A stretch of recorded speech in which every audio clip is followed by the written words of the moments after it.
Hey, what's up guys and welcome back. Just a quick intro before we get into this massive compilation video. This is a completely brand new compilation video, so if you're familiar with the last one, this is going to be completely new content for you guys. We've been covering the ancient Sith Lords extensively over the last year on the channel, and the total came out to around 3 hours long. So my friends, I hope you have a great time with this in-depth look at the ancient Sith and their lore. Sit back, grab a snack, and I'll hopefully see you in a later video.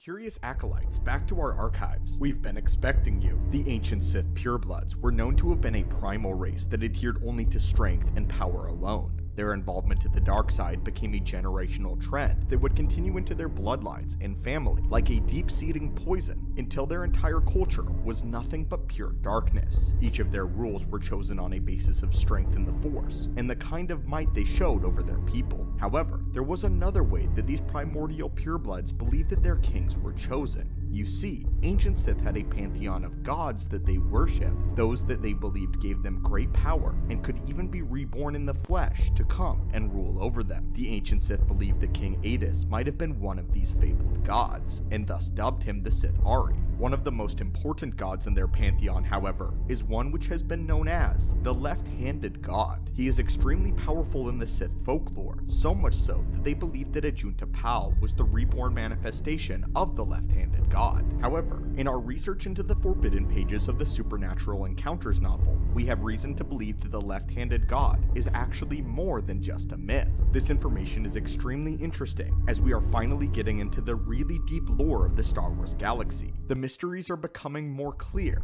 and so we must delve in and open up another Sith holocron. The left-handed god was known by many names, such as Pomgema, Typhogem, and later, the Father of Shadows. Typhogem was a very important deity to the ancient Sith, and he was the main god that was worshipped by the Kasai. The Kasai, who were basically the priests of the Sith pureblood caste system. It was the Kasai who beheld Ajunta Pal's great power in the Force and decided that he was the second coming of their left-handed god. Information on this being is extremely scarce. However, we get a lot of activity from Typhogem in the pages of Supernatural Encounters. We plan to release a video at some point going over the novel of Supernatural Encounters and all that it has held, but for today, we wanted to give you all a sampling of what absolutely wild things are contained within these forbidden pages. Today's topic will be on such a being. Supernatural Encounters tells us that Typhogem is more than just folklore and is actually the offspring of two of the Bedlam spirits. The Bedlam spirits, if you remember, are a few that have ultimate power over life,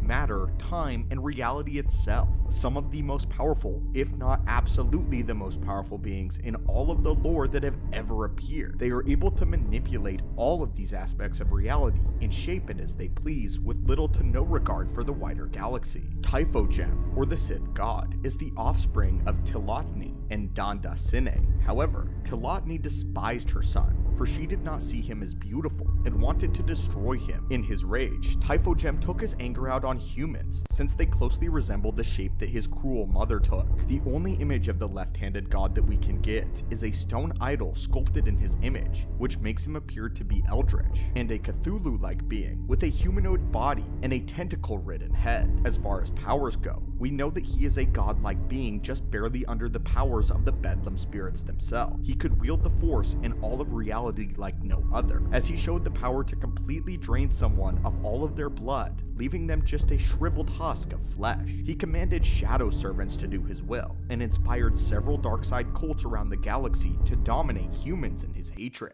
On other planets, specifically Mimban, he was known by the name of Pomogema and would grant healing abilities to his followers and priests, as well as give them powers to do miraculous and terrible things. Our guess is that Typhogem probably had the power to grant Force sensitivity in all of his subjects. In one of his greatest shows of strength, he actually killed Wutsek, the Force demon that had killed the Five. He was hell-bent on the destruction and domination of the entire galaxy, and wanted to spread his shadowy influence on all corners of every planet. And it is believed that he may have been the origins of the very Sith race. His main goal was to get revenge on his mother and the Bedlam spirits. However, it would be unfruitful, as he was simply not powerful enough to destroy them. The Father of Shadows would ultimately meet his end at the hands of the Bedlam spirit known as Hordless, and his final moments were very dramatic. Here is a passage from Supernatural Encounters that explains the entire ordeal in the final death of this Sith god. Typhogem would neither flee nor give in to the forces tearing at him, but instead, he strove towards Horless intent on his destruction. Yet his body was not as strong as his will, and it began to pull apart his membranes, wings, and limbs. At last, he let out a final, agonizing wail that shattered the neighboring moons. Typhogem's body splintered into pieces, which stiffened into petrification before being sucked into a null inversion, where parts of him were hurled in odd regions of the galaxy, never to be found. What an ending for this character. The powers of Typhogem were such that just his voice crying out in a final agony was enough to destroy several moons at once. From the information collected here, we can safely say that Typhogem, or the Father of Shadows, supersedes the powers of the Ones, and most likely even surpasses that of Abeloth, as the Bedlam spirits, beings that are most of the time content with not being involved in galactic affairs whatsoever, deemed him a threat enough to destroy him. Again, I want to make it clear that in the very deep reaches of Star Wars lore, the Bedlam spirits adhere to powers that even the Force cannot attain. Typhogem's strength is on a completely separate metric than that of any other powerful being that we have encountered thus far on the channel, besides of course the Bedlam spirits themselves, and perhaps even the full united power of the Force, that being all life in the Star Wars galaxy at once. Our information on Typhogem is limited, and ever expanding as we uncover more understanding about him in the pages of Supernatural Encounters. I personally am so excited that there is more lore concerning the Bedlam spirits and the Five beyond just that single, very strange comic that they appeared in. These incredibly powerful beings and entities show us that the Force is four-dimensional and has a lot more to do on the cosmic scale of things than we initially thought. We plan to continue diving into the pages of Supernatural Encounters to learn more about these entities and more about these historically powerful beings that lie within. And this video is only the first of many that we will be doing while discussing such beings as Typhogem. Greetings, acolytes of the Force, and welcome back to the Stupendous Wave. Darth Nihilus was and is one of the deadliest Sith Lords in all of the galaxy's entire history and lore. Succeeding Darth Revan and Darth Malek in the Old Republic era timeline, Nihilus would seemingly appear out of nowhere and wielded tremendous powers. Nihilus then proceeded to dismantle the entirety of the Jedi Order, enacting a great Jedi purge, and put the galaxy almost completely under his sole rule. Darth Nihilus, by his own power alone, nearly single-handedly dismantled the Jedi Order, enacting a Jedi purge just as deadly as Order 66 and with just as many survivors. The reign of Darth Nihilus was one of the most depressing in galactic history, and hardly anyone who rose against him, even his own mentor, could manage to get any headway with the Lord of Hunger. By this point, his inner cravings had grown so great that his body had all but disintegrated by the Force energies, leaving behind his malevolent spirit. Nihilus was no longer a physical being. The spirit had to maintain some facsimile of corporeal form, however, so he performed a ritual to bind his power and his spirit to his robes, armor, and his Sith mask. This way, Nihilus could still continue to learn the ways of the Force and retain the ability to wield a lightsaber. Eventually, however, all must die, as he was defeated by the Jedi Exile and their companions. As that happened, Nihilus's empire would crumble and his artifacts scattered to the wind. Or at least most of them did. Which brings us to the subject of today's video. Our archaeologists have been scouring the galaxy and combining every backwater planet and library to figure out what exactly happened to Darth Nihilus's mask. The Mask of Nihilus is his most recognizable feature. In an ocean of pitch black robes, the only thing of color was the mask that Nihilus wore. It was considered to be a cursed artifact, and it was soon lost to history. But we want to follow the trail to exactly where Darth Nihilus's mask is and where it went. So come along with us today, my fellow spacefarers, and let us take a deep dive into what happened to the mask of Darth Nihilus, Lord of Hunger. The Mask of Nihilus was noted as being an object of considerable power, as it was believed that upon donning the mask, any non-Force sensitive would immediately be granted the powers of the Force itself on the levels of a Sith apprentice, making it extremely valuable. All things considered, this is a strong connection to the Force because, as many of you may know, Sith apprentices were trained to be around the same power level as a Jedi Knight. If those who already wielded the Force, such as a Jedi or Sith, were to don the Mask of Nihilus, it would instantly increase their potency in the Force and grant them powerful abilities in the dark side. As far as Sith go though, it would increase their potency in the dark side overall. The drawback, though, was that it was believed that the wearers of the mask would begin to seek out flesh and self-destructive behaviors for the sake of power, inheriting the hunger of Nihilus. They would become greedy and insatiably covetous of power, or whatever their hearts desired. Essentially, it not only increased one's ability in the Force, but it magnified their personal hunger for whatever they desired almost tenfold. As such, the tale of Darth Nihilus's mask spread throughout the galaxy,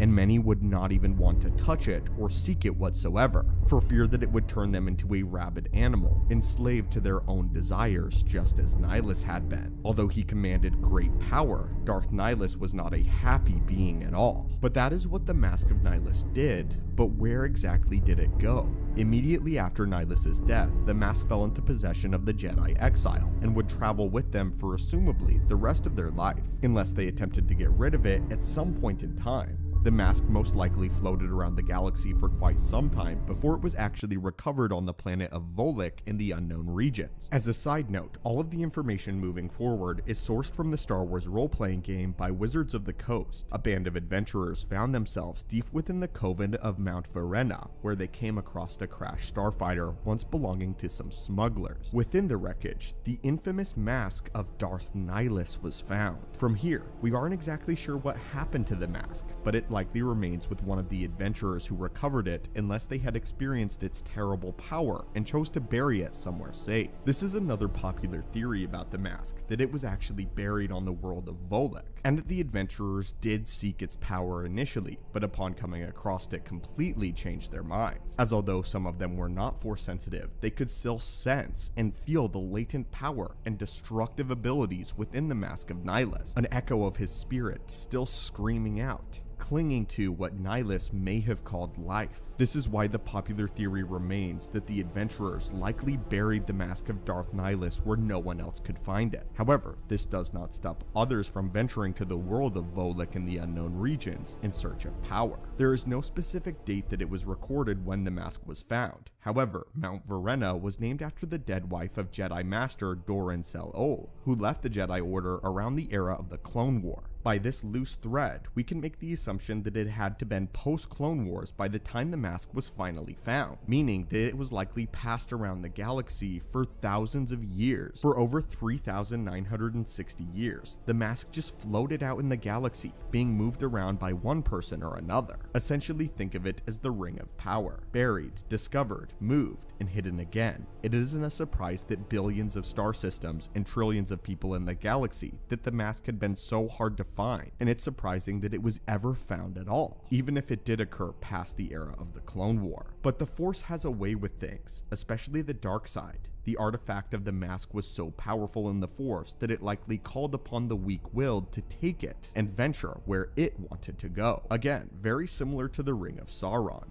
But my friends, what do you think of this? And what do you think of the fate of Nihilus's mask? Hopefully one day in the lore, we can all discover where Nihilus's mask went following his death. If you have returned yet again, curious acolyte of the Force, just as we have foreseen. Welcome back to our archives. You have come at a great time, as we have been looking over the characters and Sith Lords of old. Known for their cruelty, Sith have spent thousands of years unapologetically using whatever means they deem necessary to achieve their goals, and very few have batted an eye at committing horrendous atrocities in their wake. However, like all things in Star Wars, it's not this cut and dry, and there are many layers to the Sith Order, just like how there is many layers to that of the Jedi. There have existed Sith in the Star Wars timeline, albeit very, very few that have exhibited some light side traits, or perhaps weren't all that evil to begin with. I want to quickly point out that it is quite literally impossible for there to exist a good Sith. Their very doctrine and mantra pretty much forbids them from ever acting in an altruistic way in the purest sense. If one comes across a Sith that seems as though they are being helpful, rest assured it is only for their own selfish means. However, this is not to say that there haven't been a few Sith who didn't spend their time killing, conquering, and torturing their way across the galaxy, but rather kept to their own or entirely rejected the Sith's way of life for their own path. So, this is a list of Sith that did the least evil out of order, Among this list, we will be ranking them from a place of not so evil to actually borderline light side. So now my friends, let's hop into it. Starting off our category is the Sith that are pretty much still dark side in nature, but are not as evil as the rest. In this category, we have Darth Marr. The Sith existed during the time of the Old Republic, and was a contemporary with Darth Malgus and Valkorion. We're putting Darth Marr higher up on this list because he was one of the main Sith Lords in charge of the Council of the reconstituted Sith Empire, and as such, he did lead the Sith army into the war with the Republic. He had a zealous thirst for battle as he thought that conflict was the only way for a society to truly evolve. He was an intimidating opponent who was known for never showing his face or ever removing his mask. His visage terrified one man, a Moff named Zexarion, so much so that it drove him to take his own life. Despite the shocking amount of troubling facts about Darth Marr, we can't help but allow him a seat on this list as all of his actions were in service to his ideology, an ideology that was very different to the rest of his Sith colleagues. While we don't think that this end doesn't justify the means by any stretch, we cannot deny the fact that Darth Marr was simply much more passive than his contemporaries. You see, Marr believed in the construction of society and was convinced that war was the method to do so.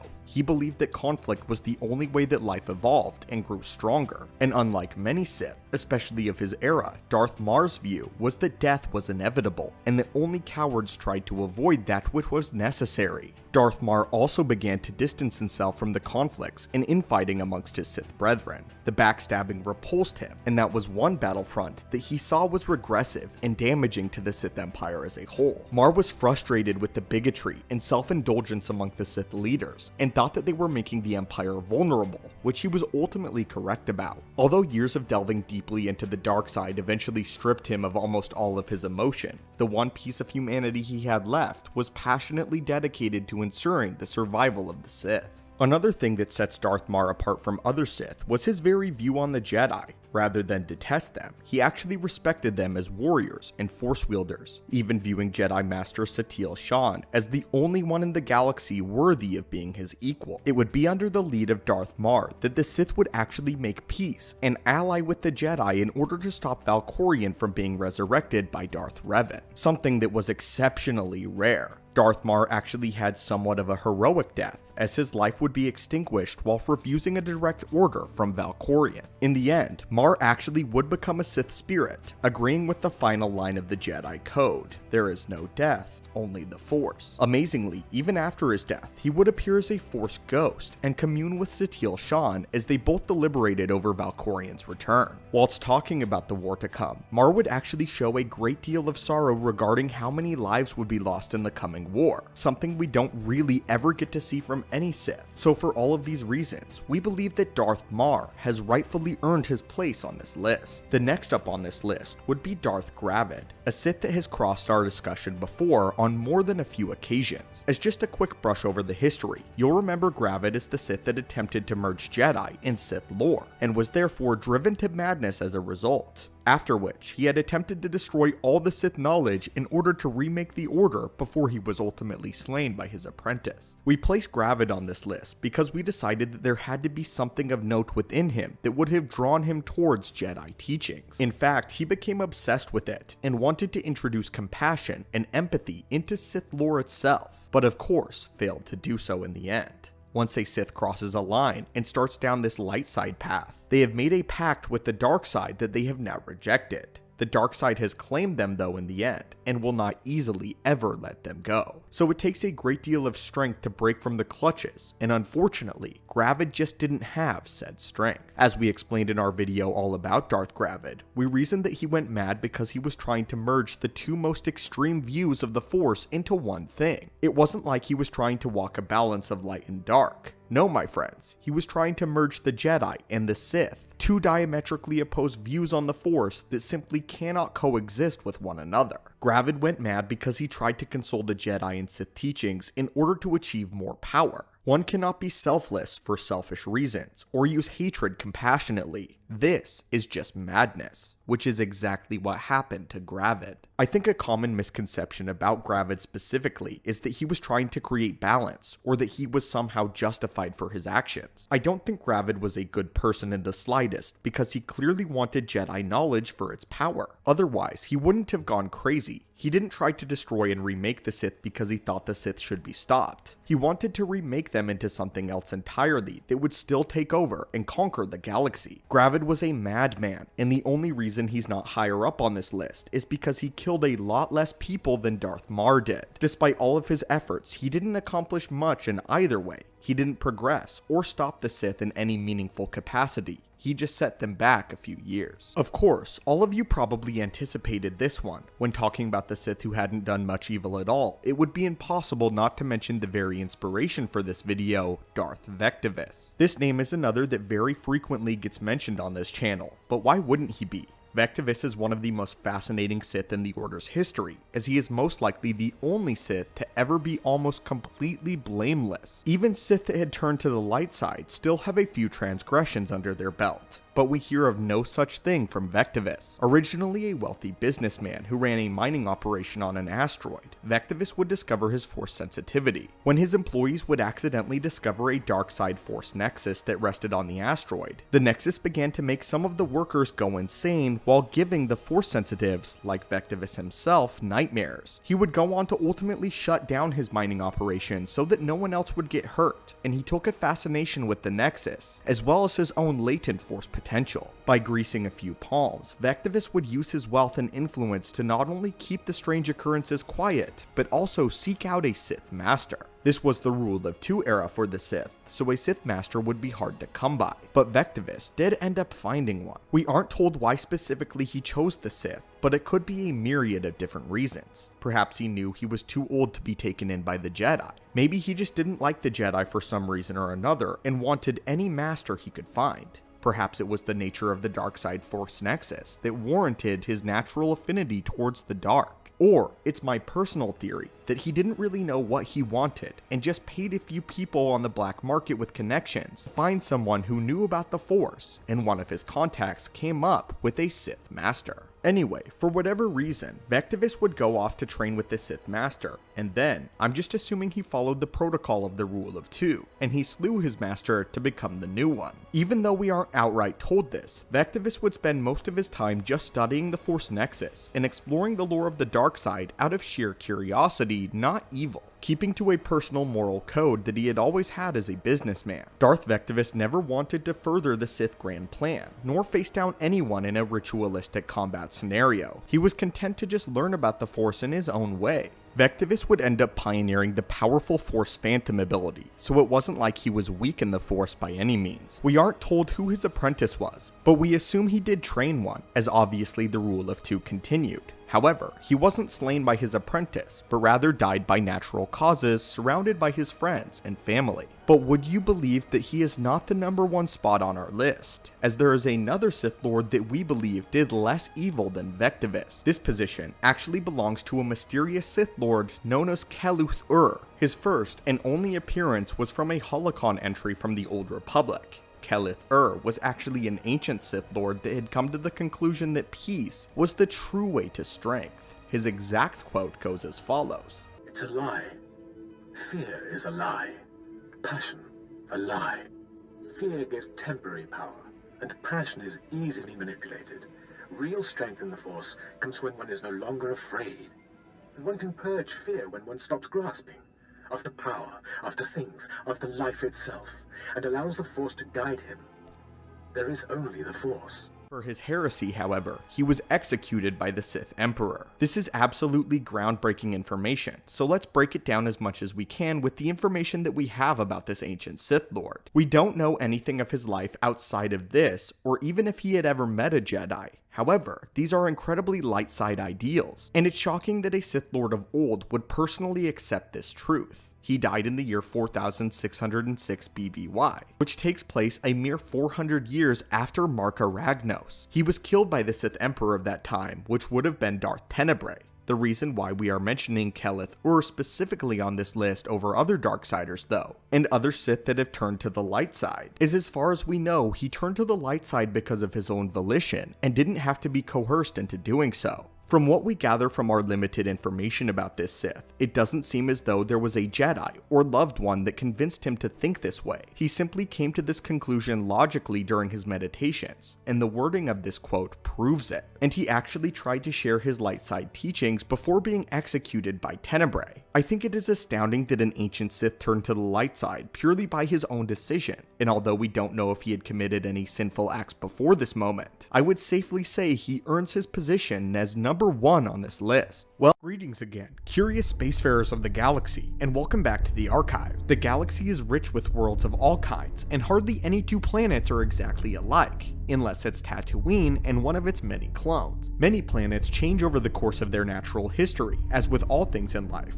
However, there exist a select few planets which have been changed in rather unnatural ways. We speak of planets that have been bathed in the icy influence of the dark side. As we know, the dark side has its ways of corrupting life and twisting it for malevolent purposes, or simply mutating it beyond what is native. The corrupting influence of the dark side takes its toll on people as well as objects, and of course, entire star systems. In this holocron, we wanted to go over 5 of the most dangerously corrupted worlds in the galaxy, in hopes that you may avoid them in your travels. This list is not really in any particular order, but we will be putting the most dangerous one towards the end. On that note, it says here in our database that many of the starships passing through our training program have not yet registered with the station, so if you enjoy getting these helpful tips to aid you in traversing the stars, be sure to subscribe and share this video with your co-pilot and crew. Now, let us begin. Our list begins with the planet known as Dromund Kaas. During the Great Galactic War as began by Darth Vitiate, Dromund Kaas would be the capital of the reconstituted Sith Empire. The planet originally had been nothing more than a Sith colony world back in the ancient days of the Second Great Schism, as documented by the Dark Jedi Sorza Sin. When rediscovered by Vitiate, however, Dromund Kaas became the site where he would erect the Dark Temple and the Dark Force Temple. In both of these, he and many other Sith Lords after him would follow,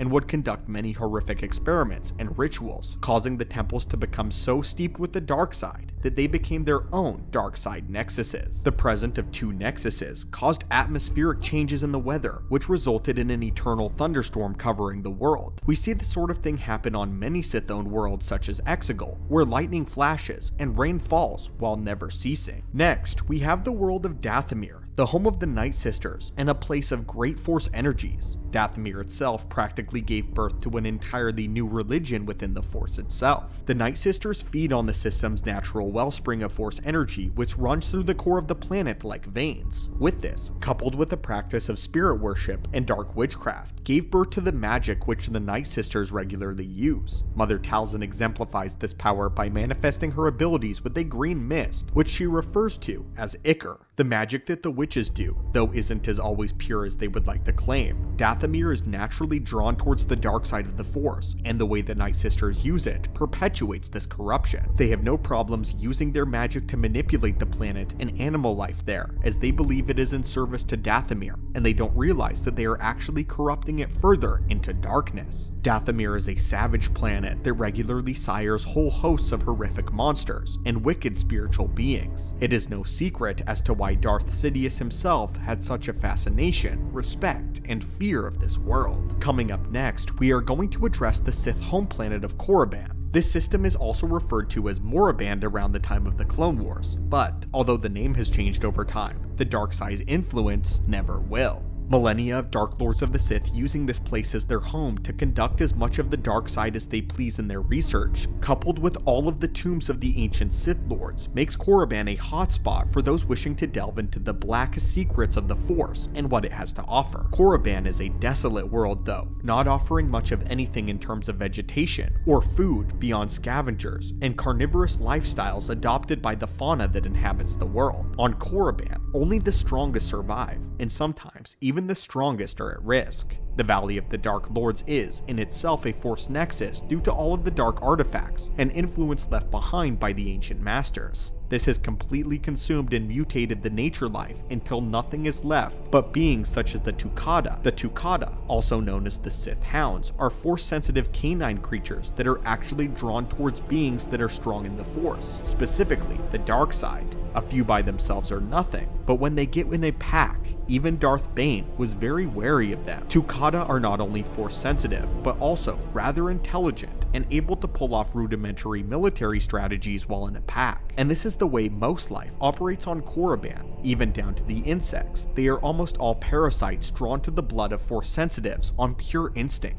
All of that, and we haven't even started talking about the violent sandstorms and the malevolent spirits of the long-dead Sith Masters. Even Master Yoda and Darth Sidious were rightfully cautious around Korriban. Our last two picks for this list are a little different than the ones mentioned earlier, but all too important to the list. The second to last will be the decimated planet of Malachor 5. As many of you know, Malachor 5 would be the system that Revan destroyed during the Mandalorian Wars when he activated the mass shadow generator and exterminated almost all life on the planet in an instant. This caused a wound in the Force to be formed not only in the planet, but in one of its living inhabitants. This spawned one of the deadliest and most cataclysmic beings known to the Star Wars universe. That being was Darth Nihilus. The Force wound from the events of this planet settled in a living being, and Nihilus had a hunger within the Force that threatened to consume him if he did not feed off of other Force sensitives. Nihilus would soon become the very thing that created him, as he got to the point to where his hunger required him to feast on an entire world. Malachor 5 stood as a wound in the Force for all time, and even when it slowly healed by the time of the Clone Wars, the planet's name was used as a curse word. Despite all of these horrific things on all of these decimated worlds, there is still but one that stands out, at least to us, as the most corrupted planet in all of the lore. That world would be Nathema, Darth Vitiate's original Sith homeworld. Nathema was a well-protected secret among the ancient Sith Empire, a world that exemplified a level of madness and cruelty from which Vitiate caused half of all of the members of the Dark Council to form a secret rebellion against him. There are some lines that even the Sith do not cross. Nathema was the planet on which Vitiate performed the ritual that would siphon all Force energy from 8,000 Sith Lords and the planet itself in order to feed Vitiate. This caused him to grow insanely powerful, well beyond the limits of most Force sensitives, and nearly a god. However, it left the planet completely annihilated in every sense of the word. To put it delicately, it would probably have been better if Nathema had just been destroyed by the Death Star. Nathema was left completely devoid of any life whatsoever. It was a gray and brown husk that was so quiet one would be able to hear their own blood flowing when standing on it. All color had been drained to where even the sky seemed brown and barely shed any light. All sounds were muffled or muted, and not even electricity survived. The worst part about this is that the Force just didn't exist at all on Nathema. Force sensitives who got anywhere near the world would not be able to sense anything on the planet. It would appear to them as a big emptiness in the Force. On the planet's surface, they wouldn't be able to touch or use the Force, whether Sith or Jedi, light or dark. Spending even an hour on the surface of the planet would begin to drive anyone completely insane. Even Lord Scourge, who was a devout follower of Darth Vitiate, turned against him when he saw the world. Scourge said that corruption he understood, destruction he understood, but what he saw before him was an abomination. And on this chilling note, my friends, concludes our list for the most corrupted worlds in the Star Wars galaxy. So, you have returned, Acolyte of the Force. Good. This is just as I have foreseen it. You have returned because you wish to know more about the Sith that have come before us. Their power and greatness echoes through the waves of time and transcends the pages of history. It was upon their foundations that the Sith have grown to be what they are now. Long ago, this foundation began with the Golden Age of the Sith, which was ushered in by the one and only Marka Ragnos, one of the original Sith Emperors. We have mentioned this powerful Sith Lord many times in recent videos, but have yet to actually cover him entirely and get a good sense of just how powerful and influential he truly was. Marka Ragnos is praised by the Sith both old and new alike, with many Sith Lords of the past deeming him the greatest who has ever lived. Ragnos seems to have escaped the traitorous fate that many Sith would normally have. He is also one of the least criticized Sith Lords in galactic history. Many Sith have their gripes about those that have come before them, but even the rule of two Sith seem to regard Marka Ragnos as one of the finest emperors to come from their order. This is the kind of reverence and deeply rooted respect that you cannot buy, especially from the Sith of all beings. So what made Marka Ragnos so significant and great? Although we don't have much information on his lore, let's take a look at what we do know and find out exactly why Marka Ragnos is always held in such high regard. First though, let's explore his history. Marka Ragnos was a human-Sith hybrid that was a direct descendant of the original Dark Jedi from the Second Great Schism. Although we aren't told which Dark Jedi he descended from, we speculate that it may have even been their leader, Ajun T'Pau. During his lifetime, Marka Ragnos acted with shrewdness and cunning, pitting all of his adversaries against one another while he rose up within the ranks of the Sith. Once he secured his position as the ruler of the Sith people, he began expanding the Empire until it covered over 200 systems in the Outer Rim. Marka Ragnos was exalted by the Sith people, and they seemed to not only love him, but graciously accepted his ironclad rule. He was certainly the strongest of any Sith, and as far as we know, only one was brave enough to challenge his throne. A Sith man by the name of Simus entered battle with Marka Ragnos, but it resulted in Simus being decapitated. Through the powers of Sith alchemy and magic throw, Simus managed to live, and he constructed his head in a crystal that was carried by his servant. Marka Ragnos apparently admired Simus for his strength in using magic to survive, rather than this being his final death. And for this, Simus was promoted to being Ragnos' personal advisor, as well as held a very high position in court. When Marka Ragnos caught wind of a 13-year-old boy by the name of Tenebrae, who was so powerful that he had completely conquered his home planet, it was Ragnos who made it official by making the boy the ruler of that system, and providing him with a library of magic Sith knowledge. This boy would go on to become Darth Vitiate, a name many of you acolytes are very familiar with. I think this might have been one of the reasons that Marka Ragnos was so beloved. When he saw real strength, he acknowledged and rewarded it. He oppressed the weak and kept them under his foot as slaves to build the Empire, and rewarded the strong for breaking their holds and accomplishing true greatness. But as we all know, Sith don't exactly respect just fairness. A Sith loyalty isn't free and has to be bought with blood. These people only respect one thing and one thing only. That is strength. So how strong truly was Marka Ragnos, the most beloved of all Sith? His tales of greatness unfortunately don't go into any real detail as to what his powers in the Force were, nor his skill with the blade. All we know is a handful of things he has accomplished, but they are large enough to where we can get a pretty decent gauge of the scope of Marka Ragnos' true power. Ragnos did 3 distinct things that we can talk about, which all wrap into his amazing amount of knowledge concerning Sith sorcery. Marka Ragnos created 2 artifacts, a pair of gauntlets and a scepter, as well as accomplished the power to appear as a Sith spirit. At his funeral, Marka Ragnos appeared in his spirit form, which shocked all of those who were present, including his successor, Naga Sadow. This tells us that Marka Ragnos was one of the first Sith to actually accomplish this. Of course, we know that the Dark Jedi such as Ajun T'Pau, as well as Carnis Murr, survived as Sith spirits. However, it doesn't seem as though they really made contact with the Sith people following. Carnis Murr's spirit was bound to his talisman,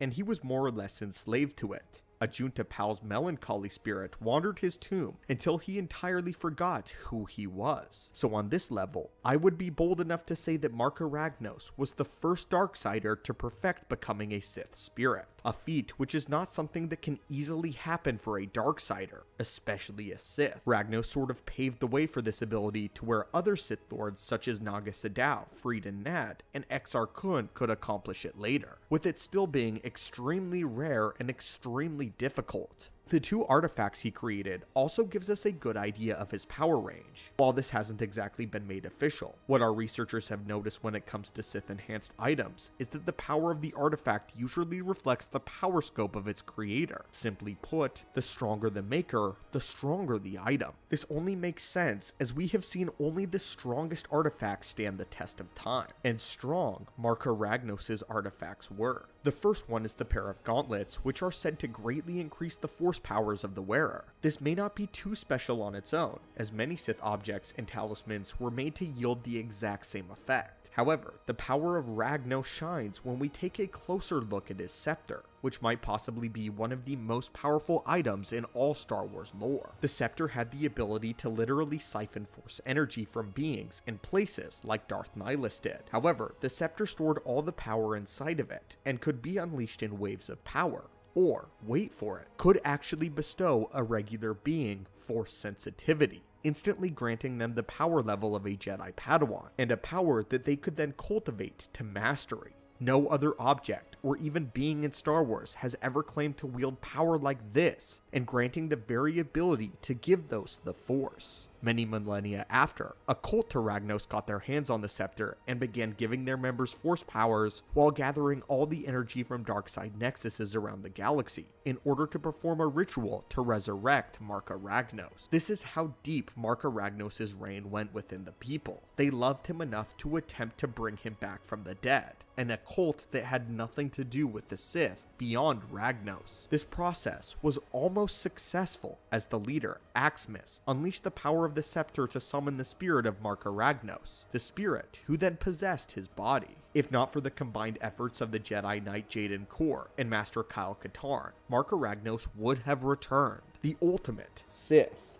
The Jedi, though, managed to destroy the scepter, which banished his spirit and also took with it all the force sensitivity that the cultists gained. Now obviously, Marka Ragnos was weakened by being in the body of a being lesser than he. Otherwise, it is hard to imagine anyone stopping him. From what we can gather, Marka Ragnos was a being of exceptional power that likely had total mastery over darkside magic and Sith alchemy, to the point where he was also able to acquire godlike powers and having the ability to bestow force potential onto someone, perhaps even the beginnings of midichlorian manipulation that Darth Plagueis would later become fascinated by.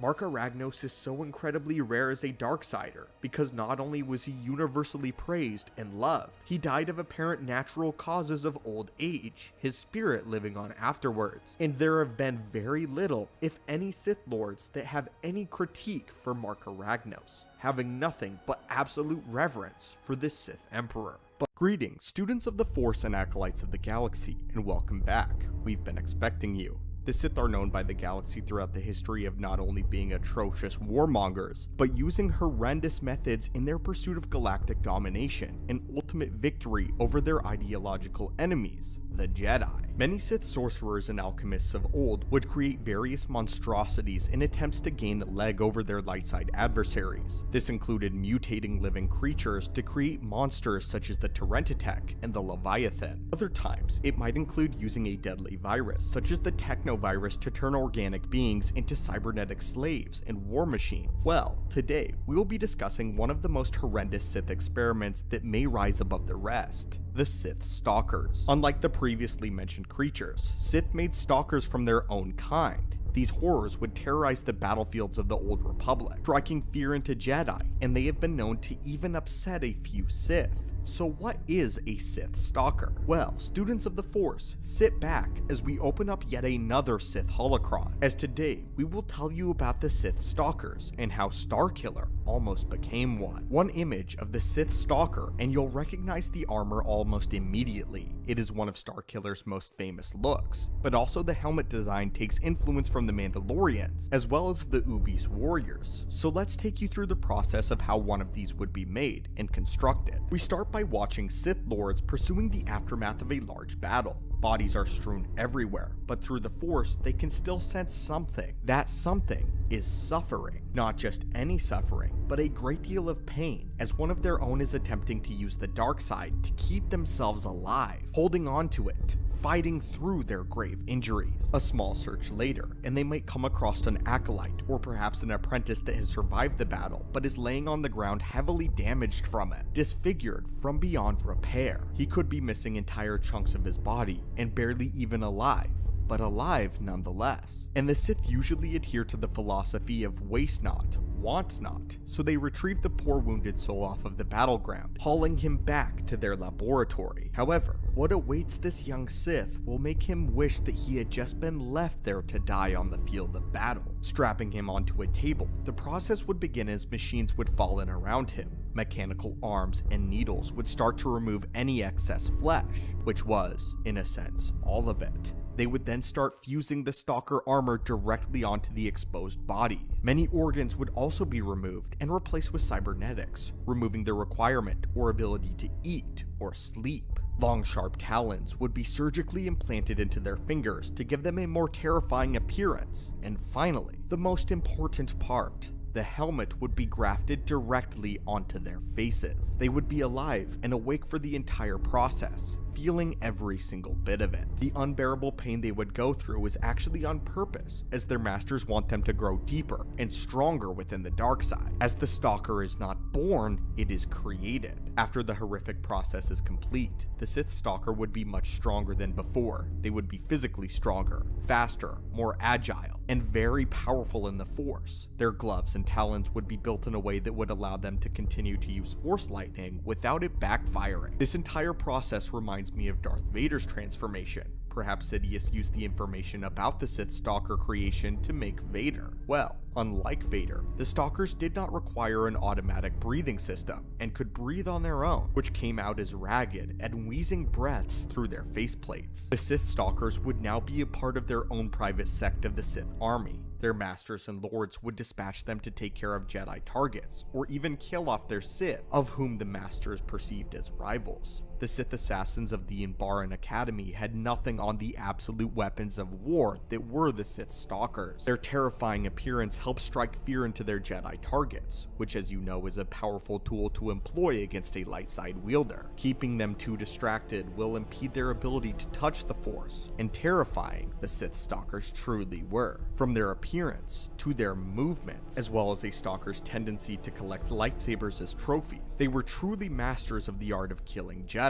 and Sith rivals. The Sith Stalkers and how they act not only remind me of Vader, but also General Grievous in a way by how they are cyborgs and collect lightsabers as prizes. I'm beginning to think that perhaps Sidious had this knowledge on hand and was a big fan of the Sith Stalker process, wanting to use it on a non-Force sensitive before maybe using it on one of his apprentices in the future. In the end though, likely deeming Anakin, Darth Vader, too great of a prize to fully transform into a Sith Stalker. Speaking of which, the Stalker armor is only seen in The Force Unleashed, as Galen Marek is plagued by visions of fighting an evil version of himself that wore this armor. However, it did exist in the ancient days of the Sith. Later, Galen learns that if he is successful and kills his master and Darth Vader, then Sidious would take him and transform him into a Stalker of his own. Many believe that the Sith Stalker version of Galen Marek is perhaps the most powerful iteration of the character, showcased by his ability to conquer and defeat the son of the Chosen One, Luke Skywalker, the ultimate tool of the Sith.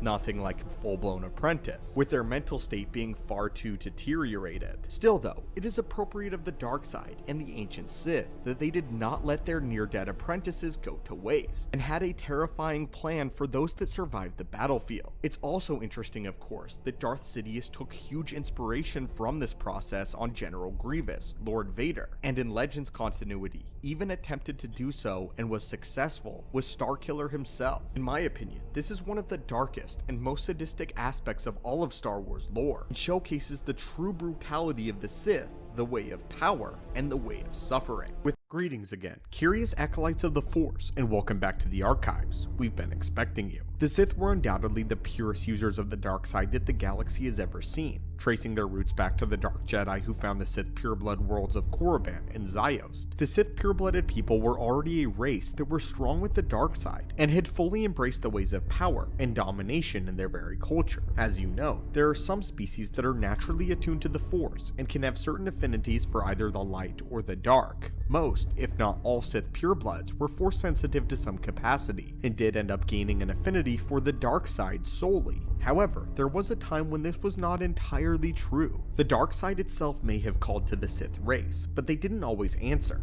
In fact, there was a moment in time when it would be the Sith purebloods themselves that were actually corrupted as a species, and decided to embrace the dark side after having been exposed to it against their will. So, come with us today, consulars, as we open up yet another dusty scroll and uncover the secrets of the Sith. This all began in the ancient days of the galaxy, a long time ago in the year 27,700 BBY, a time nearly 3,000 years before the formation of the Galactic Republic, on the Sith world of Korriban during the reign of the Axe. Frequenters of this channel will recognize this point in history, as this was the era of King Adis's Sith rule. For those not familiar, King Adis was a warlord who rose to power during the many civil wars of the Sith species. Adis was born more physically advantaged than any of the other Sith, standing head and shoulders above all, and rather than having the red skin indicative of other Sith, Adis' skin was black as coal. He was powerful, both physically and later with the Force, as he channeled it into his body's power and became an absolute monster on the battlefield. He became famous for wielding dual axes, one in each hand. These axes were notoriously heavy, as they had been imbued with the Force, and it usually took even the strongest of the Sith warriors to wield just a single one. King Adis was an undefeated champion on the battlefield, and anyone who challenged him would end up having Adis drink their blood soup in honor of their defeat. Adis himself was the origin of the legend of the Sith Ari that was passed down to even the Common Era through the Sith Order tradition, the Sith Ari being the rumor of the Chosen One, with many believing that the next Sith Ari would be a reincarnated King Adis. Anyway, around this time, another empire was in full bloom, as the Rakatan Empire was also garnering power. This war species of Force sensitives that were the first ones to explore the dark side in its deeper intricacies had built the Infinite Empire with their Force-powered machines. Using primordial hyperdrive technology, they were able to jump to Force-sensitive planets and conquer their people, enslaving them and making them a part of the ever-growing Infinite Empire.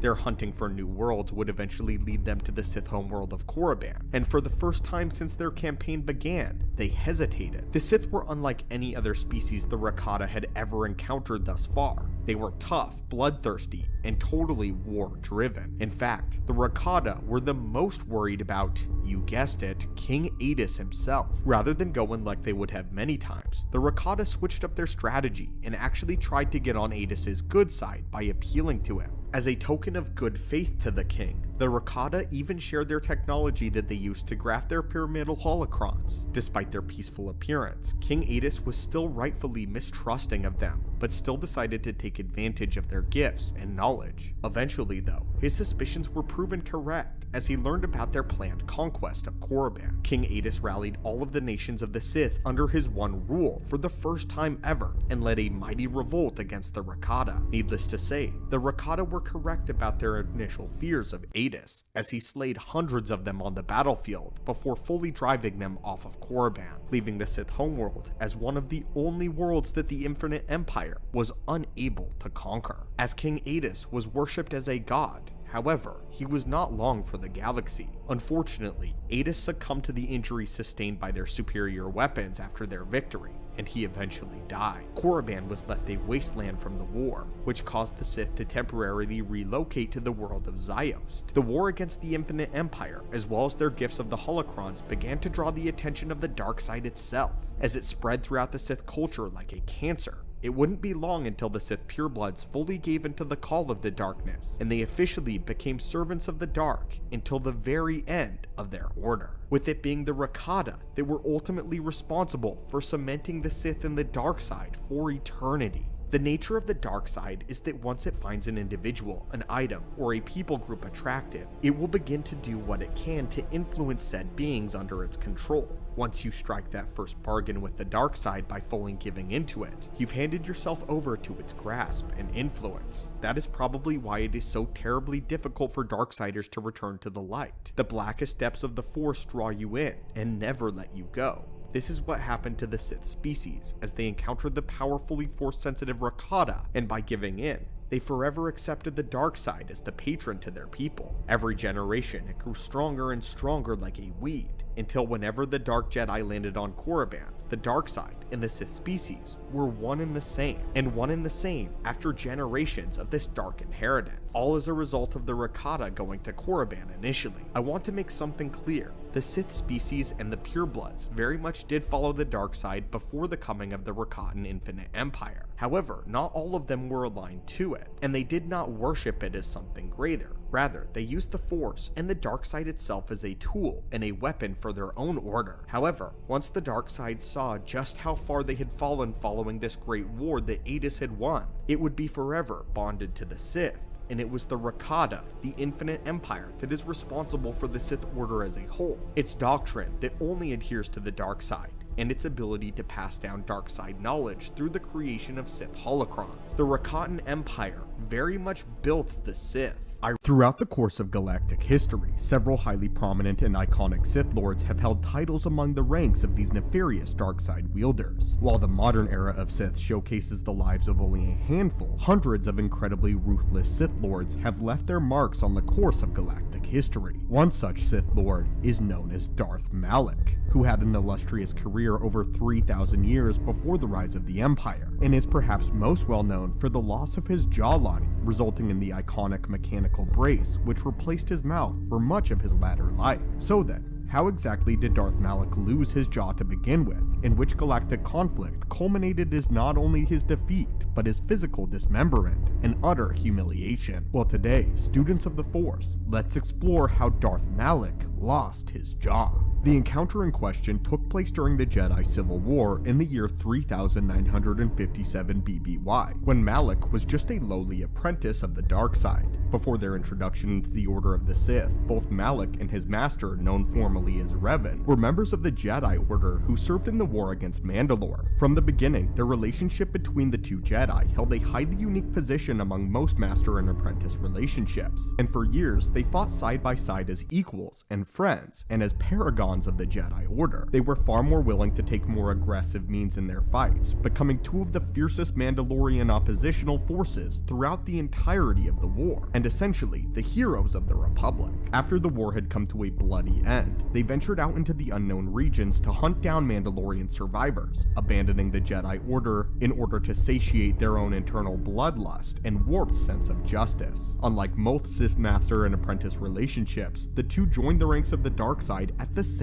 time, and were much closer together in skill level than most masters and apprentices of the dark side. Most masters trained under a master of their own, who they then overthrow in order to take on an apprentice later in their training, passing down knowledge and skills to someone much younger than themselves. Malek and Revan, however, were different, and in reality, either of them could have been declared the master over the other, and their relationship was more akin to a brotherhood rather than having a clear hierarchy of who was more powerful or knowledgeable. His master, now known as Darth Revan, was one of the more emotionally conflicted Sith Lords of the entire Star Wars lore, leading Malek to view his master as weak and soft in comparison to the fearsome Sith Lords that the dark side had come before them. And throughout the course of his training under Revan, his aggression only grew. Soon after, they enacted a war on the Jedi Order and the Republic, and due to their former tenure as prolific Jedi Knights, this conflict came to be known as the Jedi Civil War. Though they were no longer formally recognized as Jedi, this conflict was one of the more personal struggles for members of both sides of the Force, and this eventually led to Malek enacting the Rule of Two aboard Darth Revan's starship, as it had finally come to a boiling point between the two of them, as Malek believed he had learned everything he needed to know from his former master. Malek then decided the next logical step was to assume the role of Sith Emperor, usurping control from his master in the process, and commencing a lightsaber duel. Here, Malek ignited his blade against his former master and longtime friend, failing to realize that he still had much to learn, and quickly came to an understanding of why Revan was declared the master of the two of them. While Revan was more controlled and calm on the regular, this was not to be confused for weakness, as Malek had incorrectly assumed. As they dueled aboard Revan's flagship, Malek lost his temper and began to rely too heavily on his aggression, rather than maintaining his composure as Revan had done, something that only infuriated Malek further, and as the dark side augmented Malek's hatred for the one who had trained alongside him for years, Revan was able to exploit a key opening and weakness in Malek's offense. This led to Darth Revan, in one swift, violent lightsaber strike, severing Malek's jawline in a single instance of momentary weakness and an opening in his defense and offense at the same time.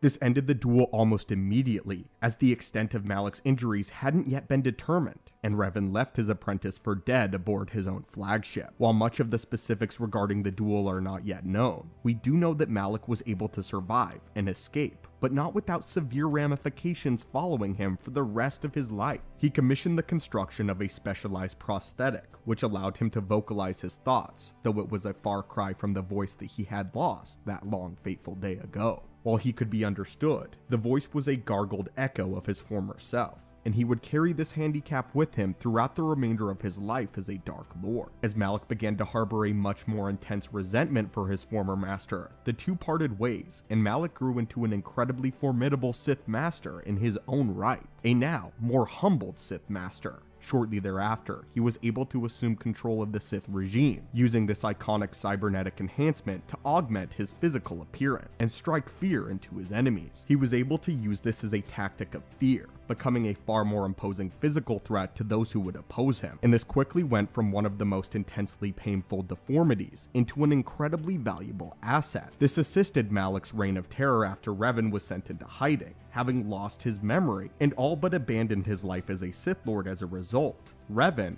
abandoning the dark side, and Malek grew into the reigning emperor as Revan passed on. Though this would not be the last time they would meet, this one event solidified Malek's own desire to obtain control and live his life as the single master of the dark side, under none, becoming subservient to nobody and enacting his own will on his subjects across the stars. For the first time in Malek's life, this gave him the ability to be truly free from any master, as his service under the Jedi Order had forced him to obey the orders of a council, and even the allure of the dark side entailed his control under Revan. Despite the power that the dark side offered, Malek was still forced to bow before not just any master, who he wholeheartedly believed he rivaled in terms of physical power and power in the Force, believing this to be a great injustice. Now, with the fear factor provided with his new jaw and the absence of Revan, he was free to enact his own will over the galaxy, being a slave to nobody and a master of everyone who he believed could serve him.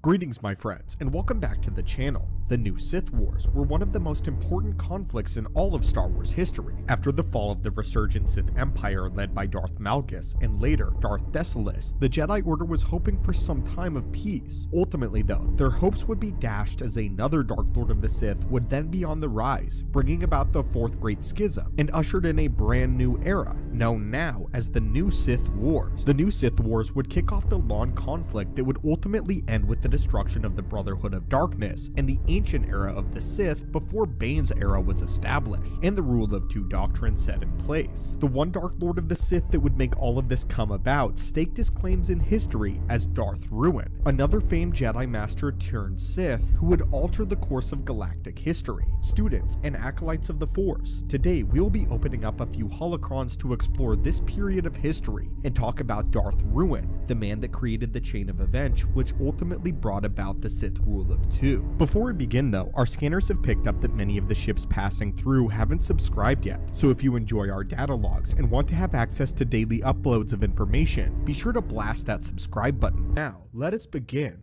Darth Ruin started out as many future Sith Lords do, as a Jedi. Following in the footsteps of his predecessors, Jedi Master Thanius would soon become frustrated with his place in the Jedi Order, as he became completely disillusioned with its lore given time. Though what separates Thanius from the other fallen Jedi is that he didn't exactly become enticed with the dark side in the traditional manner of most Sith. Rather, he had a very specific philosophy about him that led him to believe that the Jedi were simply holding him back. You see, Jedi Master Thanius was always a controversial master of the Order, despite being somewhat renowned in the Jedi. He carried the philosophy that his own point of view was the only one that should have existed, quite literally. He believed that his own perspective and will was the only one that carried any weight in the grand scheme of the galaxy, making him exceptionally arrogant, and that even the Force itself should bend to his will. Simply put, Jedi Master Thanius carried a strange, egotistical sort of nihilism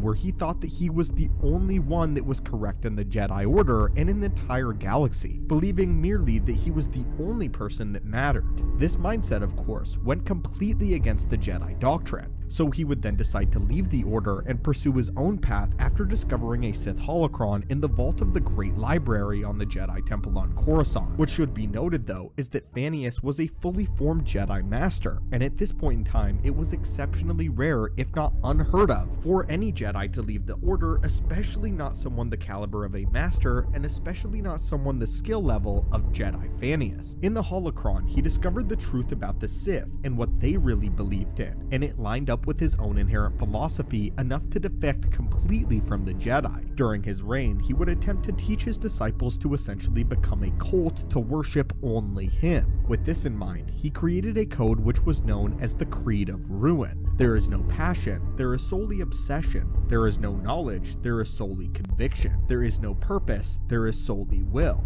There is nothing, only me. Declaring himself the new Dark Lord of the Sith, Phannius took on the moniker of Darth Ruin and started moving around the galaxy under the Jedi Order's nose in an attempt to find the remnants of the old Sith Empire. The old Sith Empire, who at the time were just individual clans dotted around the Outer Rim and were no longer united under one front. Darth Ruin soon united them all under one banner, however, with his extreme power and knowledge over the Jedi, deeming himself the new Sith Emperor. Along with this, he also actually caused around 50 Jedi to convert to the way of the Sith, spawning the Fourth Great Schism. When all of his plans were complete, Darth Ruin launched the galaxy into yet another war, which is what is officially known as the New Sith Wars. Darth Ruin would meet his end at the hands of his own underlings in a successful assassination attempt by other Sith. The thing was though, Darth Ruin must have not studied the Sith as well as he thought he had, and was completely blindsided by this betrayal of his apprentices, making the mistake of taking upon himself many apprentices. Ruin's philosophy of believing that he was the only one that mattered caused him to treat every one of his underlings like complete garbage, honestly believing that they quite literally didn't even truly exist in the grand scheme of Ruin's perfect galaxy. This provoked the wrath of his underlings, and they successfully plotted against him and destroyed him. Darth Ruin may have been a visionary, but it did not seem like he was a very fruitful leader at all, or a well-versed Sith Lord, despite uniting all of the Sith clans. After Darth Ruin's fall, the Sith would begin to turn upon each other yet again, just as they had in their old days, as a Sith civil war ensued, and the Jedi yet again destroyed the Sith as they were not united under one Dark Emperor. However, interestingly enough, one Jedi who served during the last few years of the New Sith Wars would also turn to the dark side after seeing the way that the Sith had carried themselves. This man, of course, was named Lord Khan, who would go on to reunite the Sith clans under the Brotherhood of Darkness in a way to get rid of the treacherous nature and infighting, leading the path of history to ultimately create the Rule of Two as established by Darth Bane. Many Sith since Ruin's time despised Darth Ruin, seeing his philosophy as wrong, and they considered the New Sith Wars to be the most wasteful of all their wars, especially against the Jedi, as it only left the Sith Order even more weakened than before. But now, my friends, what do you think of this strange Sith and the first member of the Lost 20 in Phannius, Darth Ruin, a man who did not consider the will of the Force as a Jedi, nor the progression of the Order as a Sith,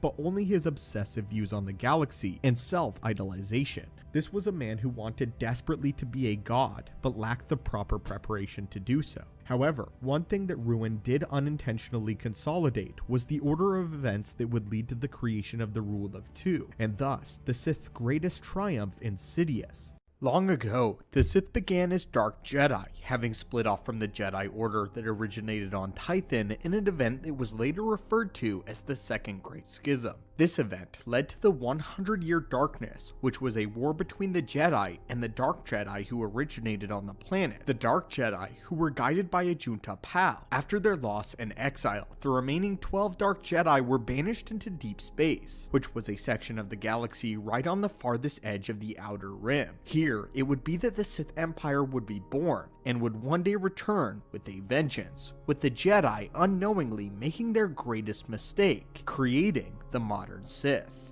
Welcome back, curious acolytes of the galaxy, to today's video, where once again we'll be taking a deep dive into one of this channel's favorite topics, the ancient Sith. More specifically, the very first few Sith Lords of the Old Empire. In this video, we hope to detail some of the first ever most impactful Sith Lords and Sith Emperors, so that you the viewers can get a better idea of the rise of the Sith and some of its most influential members in its days of its construction, the original Dark Lords. Of course, starting off, we have to address the main man himself who started it all, a Junta Pal, The entire schism was spearheaded by this Jedi Ajunta Pal and his followers, so naturally, he remained the leader for a long time to come. In the Book of the Sith, we are given a full detail of the story of the Dark Jedi's exile and the first few years after touching down on the world of Korriban from the perspective of Sorzus Sin. Sin was one of the 12 Dark Jedi that had survived the war,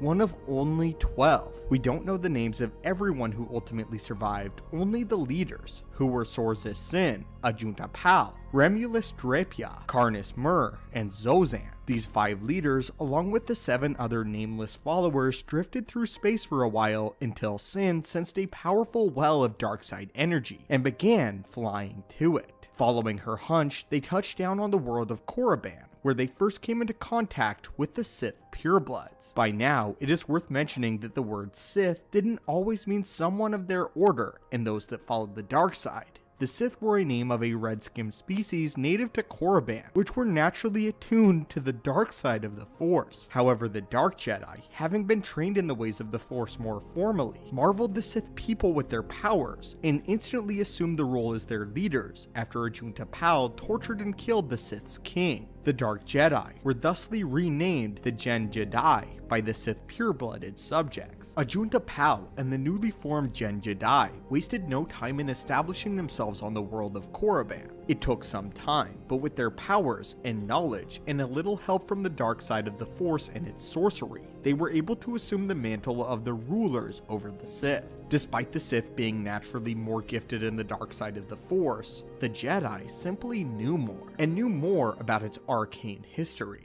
The Gen Jedi commanded the architects to focus their resources on constructing starships rather than burial mounds, and raised the Sith armies to fight for them. Previously, the Sith Lords had kings, but now they followed gods. Ajunta Pal was impressed by the Sith's willingness to respect those in power, and knew how to exist perfectly within their hierarchy. The Gen Jedi enjoyed the luxuries that came with being able to have slaves, which they used to construct temples and grand palaces for themselves, falling into greed and hubris. In fact, in my opinion, these original Dark Lords are some of the most nefarious and evil Sith in the entirety of Star Wars lore, subjugating an entire species to their singular will. Once these starships had been completed, Dark Jedi Sin had been able to identify a small cluster of hyperspace lanes that connected them to other nearby systems. These systems that the Sith race had once occupied long ago in their history. Using their new army and resources, they conquered and plundered the nearby linked systems of Zozist, Kartelba,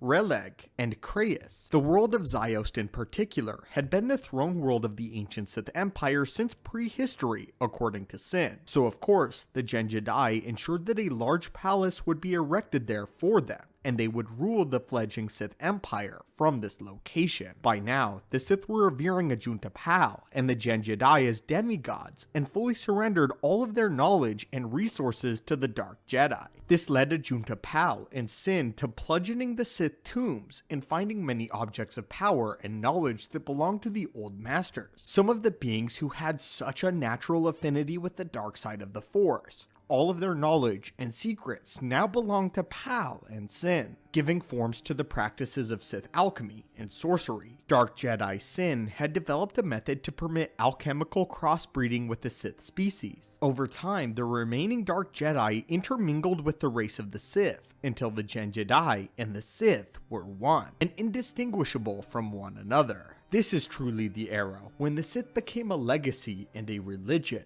adopting the titles and the ranks to start a new order, an order to rival the might of the very Jedi. Ajunta Pal would be succeeded by Carnis Murr, who would take up the mantle as Dark Lord, Carnis Murr himself being a Dark Jedi that originally broke from the Order during the Second Great Schism, following Pal. Around this time, many other Sith Lords were desiring the seat of power, and thus began a power struggle between all of them for the throne. Following the passing of the great Ajunta Pal, Carnis Murr, however, had a powerful item at his command, which was the amulet he possessed. Created by the Dark Jedi Sin herself and Carnis Murr, this amulet could turn any feeble-minded person into an entity known as a Rakghoul, which in turn, Carnis Murr could command, Rakghouls were a hardy and a vicious type of mutants that barely retained any intelligence beyond animalistic obedience, something that these Dark Jedi presumably discovered and altered in the tombs of the Ancient and First Dark Lords. Ancient for the Ancient, essentially. Some of these Rakghouls could even be repurposed as weapons. When Carnis Murr found out that many alien species and Force sensitives were unaffected by his talisman, he created the Rakghoul Plague, which was a virus-like disease which could spread from a Rakghoul's bite or scratch. Those infected with the disease would later transform into Rakghouls themselves. The infection's manifestation was generally a rapid and a painful experience. The mutation manifested as the body would become twisted, skin color would drain, and the victim would attain a widened corpse-like state. Victims would also bleed from pores in the skin, from places such as the eyes. To put an end to this phenomenon, Lord Remulus Drapa created a stasis chamber. This chamber was later named an oubliette, in order to contain the power of Carnis Murr and his talisman. However, Carnis Murr was killed before he could be contained, and his talisman was lost to time. At some point, the next Dark Lord would come in the form of Lord Simus, who began the Golden Age of the Sith Empire. During this age, the Sith Empire had grown to control nearby systems ranging from 120 in number, and were blissfully living among and coexisting with the Galactic Republic, an exceptionally rare event in Star Wars lore. Though I want to make it clear the Sith Empire was not a part of the Republic. Neither side really knew or even cared about the existence of the other during this era, and the Sith Empire as a result flourished. Simus was a very powerful and knowledgeable Dark Lord, especially in the art of Sith sorcery. However, his reign was short-lived, as his throne would be challenged by none other than Marka Ragnos, a name that any of those familiar with ancient Sith lore will know very well. In their duel, Simus would be defeated when Marka Ragnos beheaded him, but curiously enough, he was preserved by a servant of his who encased his head in a crystal, not wanting to let his master go. Simus would continue his life this way, and eventually was even made a part of Marka Ragnos' Sith Council, becoming a respected member whose opinion was highly valued. As Ragnos pitted his adversaries against each other to ensure his hold on the throne, Simus advised the Dark Lord, faithfully serving the Sith Empire above all. When Marka Ragnos died in 5000 BBY, the Golden Age of the Sith came to an abrupt halt, and its trajectory changed. Control of the Empire fell to the Sith Council as a whole, which was divided over who should succeed Marka Ragnos as the Dark Lord and the Dark Emperor. Over a century later, Simus' apprentice Naga Sadow, another name fans of the ancient Sith will know, was the one of two challengers for the mantle of the Dark Lord, as that is how long the battle for the Sith title as the Emperor lasted. It should also be noted that at this point in time, the lifespan for these Sith Lords was extraordinarily long, centuries, if not thousands of years in some cases. Naga Sadow was a powerful Sith Lord, and well learned in the methods of the dark side. The other Sith Lord who challenged him was named Ludo Kresh, a Sith counselor who wished to keep the Empire hidden from the Galactic Republic, as it still controlled much of the galaxy that the Republic was unaware of at the time. Naga Sadow, however, had differing views and wished to expand the Empire's borders into the Republic, essentially starting war with the Jedi once again. Although the Dark Council itself was split on the matter, Simus mediated between its two sides and its clashing warlords, whilst also providing support and counsel for his longtime friend and former apprentice Naga Sadow, backing his candidacy for the Sith throne. The two Sith Lords continued to battle for the throne, and even despite Marka Ragnos' spirit itself intervening and warning the two to stay focused on the big picture, they continued to squabble until a couple of explorers from the Republic accidentally landed on their world of Korriban. The two council members were once again divided on how to respond to this after capturing the explorers, as they saw it as a potential Republic attack. With the use of some clever subterfuge, Naga Sadow was able to goad Ludo Kresh into launching a campaign against the fearsome Republic, which began an event known as the Great Hyperspace War. Unfortunately, the battle was on three fronts: Naga Sadow's fleet, the Republic's fleet, and Ludo Kresh's fleet, with Sadow and Kresh continuously refusing to meet each other in the middle. Their infighting cost them not only the war, but the old Sith Empire as a whole, as it crumbled as a result of their fighting, something that Darth Bane would later try to fix in the lineage of the Sith. Naga Sadow would be unsuccessful in rebuilding the Sith Empire, and went into suspended animation on the planet of Yavin Prime. During the Dark Lord's slumber, the Sith Order would once again return without him on Yavin 4, giving rise to none other than Freedon Nad, a Jedi, or rather, a former Jedi.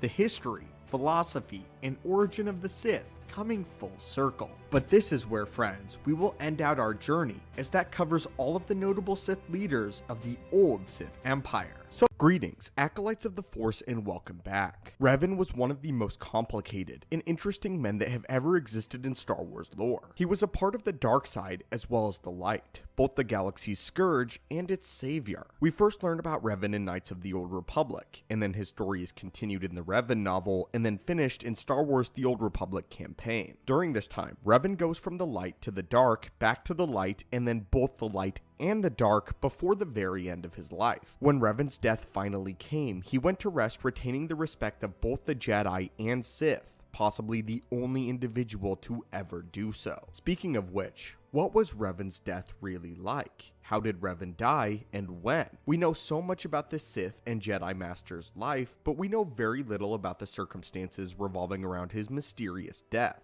Both the Knights of the Old Republic game and the Revan novel leave this unresolved, and this hero's definitive end wouldn't come until a campaign story in the online game Star Wars The Old Republic. So for those of you who haven't played the game and still want to know how Revan's story ends, this video is just for you. For this one, we will be summarizing the story beats at the end of the Revan novel and the campaign story in the game, so be warned that there are spoilers ahead for the endings of both of these. So, how exactly did Revan die? What circumstances revolved around it, and what legacy did he leave behind? The Revan novel left off where Revan was captured by the Sith, and he went into stasis while using his powers in the Force to hold back the power of Emperor Valkorion, momentarily sacrificing his own life. What had happened was after Valkorion defeated Revan, as well as his allies, he had established a mind link between the two of them in order to access all of Revan's abilities in the Force, as well as the knowledge that he attained from the Jedi and Sith, as well as knowledge of the Republic, making the Dark Emperor Valkorion more deadly than ever.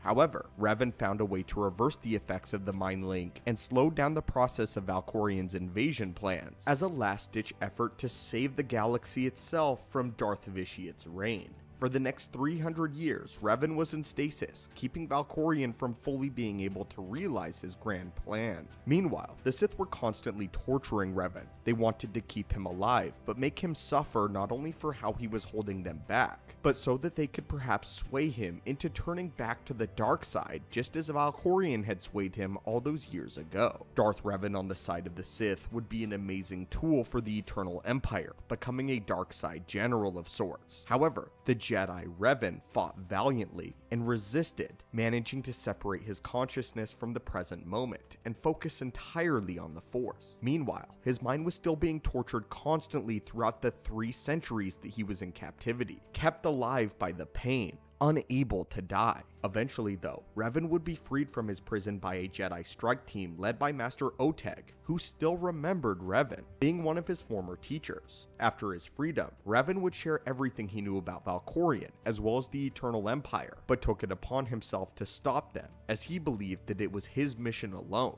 After all he had been through, he had to settle the score. Just as a side note, what's important about Revan's story is he also left behind a wife as well as a child, and they believed at this point in time that he had been long dead, with them being long dead themselves. Last they had heard of Revan, he had ventured into the unknown regions of space to hunt down and kill Vitiate. But with Vitiate being silent, the family, as well as the Republic, believed that Revan was successful, but had also died in the process. Now being freed, he was preparing for battle, as Valkorion, of course, knew of Revan's freedom and couldn't allow him to live with all of the knowledge that he had. So he himself sent an Imperial strike team to eliminate Revan. They were only partially successful though, and did something that would change the course of galactic history for better or worse. Although Revan put up an admirable fight, he was overwhelmed by the strike team and was ultimately taken down. But this was not his true death. Upon attempting to become one with the Force, a curious thing happened to Revan. The repressed side of Revan that had been tortured for 300 years as he was captured wanted to stay behind in the physical world, clinging to it and clinging to the dark side. Darth Revan was still alive and had been all along, just simply buried deep within Revan's psyche. This event caused the light side and the dark side of Revan's own being to be split entirely, with the light side of Revan's consciousness transcending into the Force itself, leaving behind only Darth Revan. With Darth Revan now alive and well, he utterly annihilated his foes and took his cult army to bring the fight straight to Valkorion, announcing that he too was a reborn Sith Emperor. It was payback time. Around this time, however, it was only Valkorion's spirit who remained behind, as his body was defeated some time ago. This did not deter Darth Revan, who decided that his revenge must be complete. On Yavin 4, Darth Revan and his army dispatched the Infinite Army with relative ease, and went about a ritual of actually trying to resurrect Valkorion, just so he could be killed, and Revan's mission put to an end. During the ritual, however, Revan was pursued by a coalition of Imperial and Republic forces that had joined together in the threat of a returned Valkorion, and the coalition forces attacked Revan's cult in order to prevent Revan from achieving his goal, as they believed that even Darth Revan would be unable to defeat the Emperor. Valkorion was just far too strong. Even Darth Revan could not handle him. We did a video recently talking about just how powerful Valkorion truly was, and he had basically stopped short of ascending to godhood in the Star Wars galaxy, and almost wiped out all of life as we know it. However, Valkorion would ultimately be stopped, as unbeknownst to Darth Revan, his light side half was able to manifest as a Force spirit, and warned the coalition forces that their enemy was not the true Revan, but was the darker half. In the battle that followed, the coalition forces stormed the temple, and Revan was interrupted in his attempt to complete the ritual and resurrect Valkorion. Darth Revan held off against the onslaught of heroes, including that of his own descendant, Satele Shan. Eventually though, he was once again defeated, and in Darth Revan's final moments, he was convinced by the lighter half to rejoin with him, and together they became one body and one mind, though by now Revan's spirit was ready to move on, and so he transcended into the Force for the final and official time. Revan's final moments are so interesting to me, as I don't think that any other character in Star Wars lore has ever actually split themselves in half like this. It makes you wonder what sort of things could have taken place if maybe Anakin were able to do this with Vader. I think that Revan is a special case, as his memories were wiped at one point in time, and his life was essentially started all the way over. This distinctly created two separate identities for Revan, one of the dark and one of the light. Anakin is a little bit different though, as the identity of Anakin flows directly into the likes of Darth Vader, and even though he claims them to be two separate identities, Vader is built on the foundation of Anakin. If you can only imagine though the strain that it was on Revan in general to having to defy one side of himself or the other, as many in history fell to the dark side, but only a very small few ever returned to the light. This in the end though was the true death of Revan. So tell me, my friends and students of the Force, what did you think of today's holocron? Do you enjoy this official ending to Revan's story, or would you have liked to see the story take a different direction?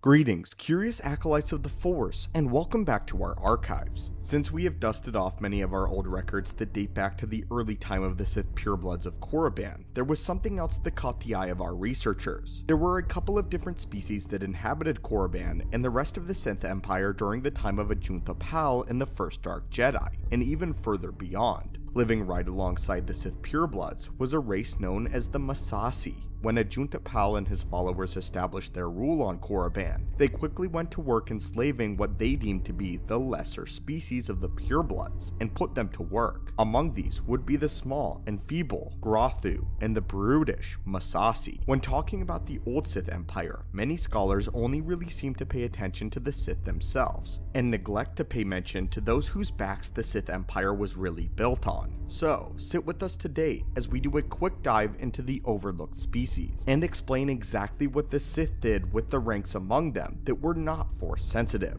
The Massasi were a subspecies that were relatives of the Sith purebloods, and so they shared a lot of similarities to the Sith. However, there were a few key details that set them apart from their Sith cousins. Firstly, they were far larger and had much more exaggerated features. They're very similar to the way that humans view Neanderthals and the evolution of the species. The Massasi had heavy brows, forward jaws, and even spikes that protruded from various points on their bodies. They could also be told apart as they had solid yellow eyes without any real pupils. They had their own sort of society and even their own language, so it wasn't as though they were just a different kind of Sith, they were indeed their own species entirely. The Massasi were hulking brutes of relatively low intelligence, but absolutely fierce battle instincts. Being a race that admired power above all, the Sith purebloods were a society that quickly proved themselves to be the superiors and would force any other species on the planet to serve beneath them. Interestingly though, it seemed to be the Massasi that they were pretty content serving their Sith masters, as they revered the Sith Lords as gods and worshipped them with their slave labor. One of the most key features about the Massasi is that they were absolutely loyal to a fault, and once they pledged their worship, it was their tradition that they would stay with whoever their god was until death, which wasn't very long for them in most cases. Massasi had remarkably short lifespans compared to other humanoid species in the galaxy, with their adolescence only lasting the first 10 years, and the prime of their life being somewhere around 15.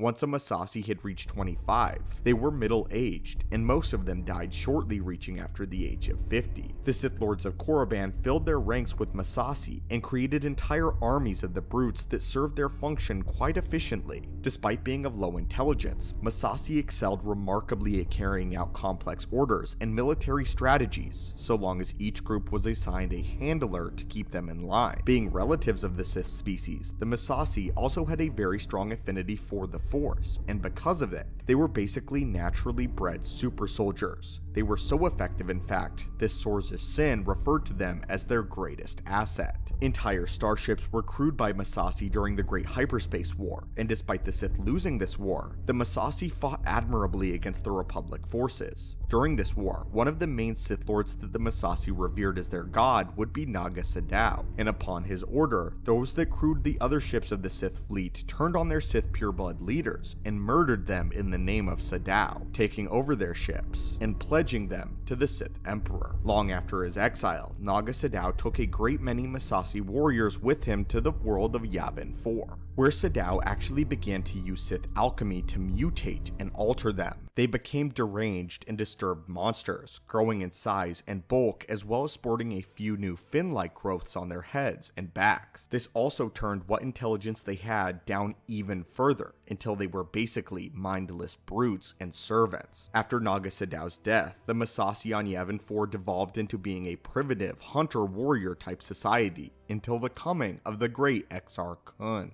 Whenever Exar Kun arrived to the world of Yavin 4, he quickly established himself as their new god and commanded them to build numerous grand temples in his honor. One of these temples would be the very same one that the rebellion would temporarily make a base of operations out of in the latter years of the Galactic Civil War. According to legend, some of the spirits of the Massasi remained trapped in these temples, and by the accounts of Luke Skywalker, some rebel soldiers and pilots reported hearing strange noises, having nightmares, and seeing things in the halls of this temple during the duration of their stay. Taking looks at different species and things like these are an important step to fully understanding the grand picture of how the Sith Empire ran in these ancient eras of the galaxy. What's most tragic about the Massasi is those that were not Force sensitive were deemed even lower than Massasi that were, as the Sith purebloods valued power and the dark side of the Force itself above everything, with the Massasi believing that the Sith purebloods' ability to touch the Force was their greatest asset. This is why, if a Massasi warrior was not Force sensitive at all, they would be worked till death or put to death instantaneously, essentially being the absolute lowest on the totem pole, as the Massasi worshipped power essentially as their god, and their power was the dark side of the Force itself. What's important to note though is that the Massasi were naturally Force sensitive, so although it did occur, it was highly rare for one to be born without the gifts of the Force. However, if one was, they were the lepers of the society, believing that they had sinned against their masters and were a great plague. The Massasi warriors literally fed on the powers of the dark side, so those that could not touch it meant nothing. The Massasi were nicknamed the terrors of the battlefield among the Sith purebloods, and when the Dark Jedi arrived, they knew instantly that the Massasi were the lowest on the totem pole, despite perhaps being more useful than the purebloods themselves. They were not intelligent, but their ability to touch the dark side was just as potent, and they were considered invaluable to the ranks of the Dark Jedi. Even among the ranks of the more modern Sith, the Massasi warriors are held in high regard, as they were believed to be some of the greatest wielders of the pure energies of the dark side of the Force, although they were not very advanced whatsoever. But anyway, my friends and students of the Force, what did you think of today's opening of a Sith holocron? Welcome back, curious acolytes of the Force, to our archives. To many Sith, immortality is everything. Surviving their imminent punishment of death is something that many of them attempt to escape. While some have tried to dedicate their lives to prolonging their physical stay, others sought to transcend death itself by becoming spirits or ghosts. Many Sith spirits have lived on to cause havoc for future generations to come, perhaps surviving for eons just to make their grand return. Similar things happened when the spirits of both Exar Kun and Marka Ragnos attempted to make a comeback during the era of Luke Skywalker's Jedi Academy. However, there exists one Sith spirit who has outlived all others and currently holds the title for the longest living and surviving Sith Lord. This Dark Lord would be named Carnis Murr. Interestingly, when we talk about the longest surviving Sith Lord, many would opt to choose a man such as Darth Nihilus or Valkorion, both of whom discovered the secret of dark transfer and used it to continue living for thousands of years past their natural lives, maintaining an empire under their one rule. While these Sith Lords are notable for having survived in the literal sense, they too gave in to death when their time came. It is only the Sith Lord Carnis Murr whose spirit has been able to transcend other in terms of the literal timeline, and surviving in the literal sense. Speaking of eternal life, we would love to keep this channel alive for an eternity, but we haven't yet discovered the secret to essence transfer as of yet. So, if you'd want access to all Star Wars knowledge you could ever want for all of time, be sure to reach out and force crush that subscribe button. Now, come along with us, friends, as we take a look at the ancient being of the dark side, Carnis Murr. Carnis Murr was actually one of the first Dark Jedi that made the trip over to Korriban and founded the Sith Order as a whole after the Second Great Schism in 100-Year Darkness. Along with the Dark Jedi Zozan, Carnis Murr was undoubtedly one of the most evil of the Dark Jedi of his era. He was conceited and all too power-hungry for more. Anytime a new object of power was discovered in the tombs of the ancient Sith kings, it would be Carnis Murr who would attempt to lay claim to it first. With the help of his friend and fellow Dark Jedi Sorzis Sin, Murr would craft his ultimate piece of power, and had the ability to turn those around him that were less powerful into Rakghouls, an ancient plague, an ancient monster. But the talisman's power was not perfect, and it could not transform Force sensitives or beings belonging to certain non-human species into Rakghouls, and thus Carnis Murr designed the Rakghoul plague to compensate for this weakness. This virus which he created, carried by every Rakghoul in existence at the time, could be spread to another being by a bite or a scratch. The victim would then suffer through an excruciating transformation before becoming a Rakghoul, one fully capable of spreading the Sith-made disease onto further victims. Into the amulet, Carnis Murr poured all of his mind, will, and his magic, and eventually even his very spirit, hoping to escape death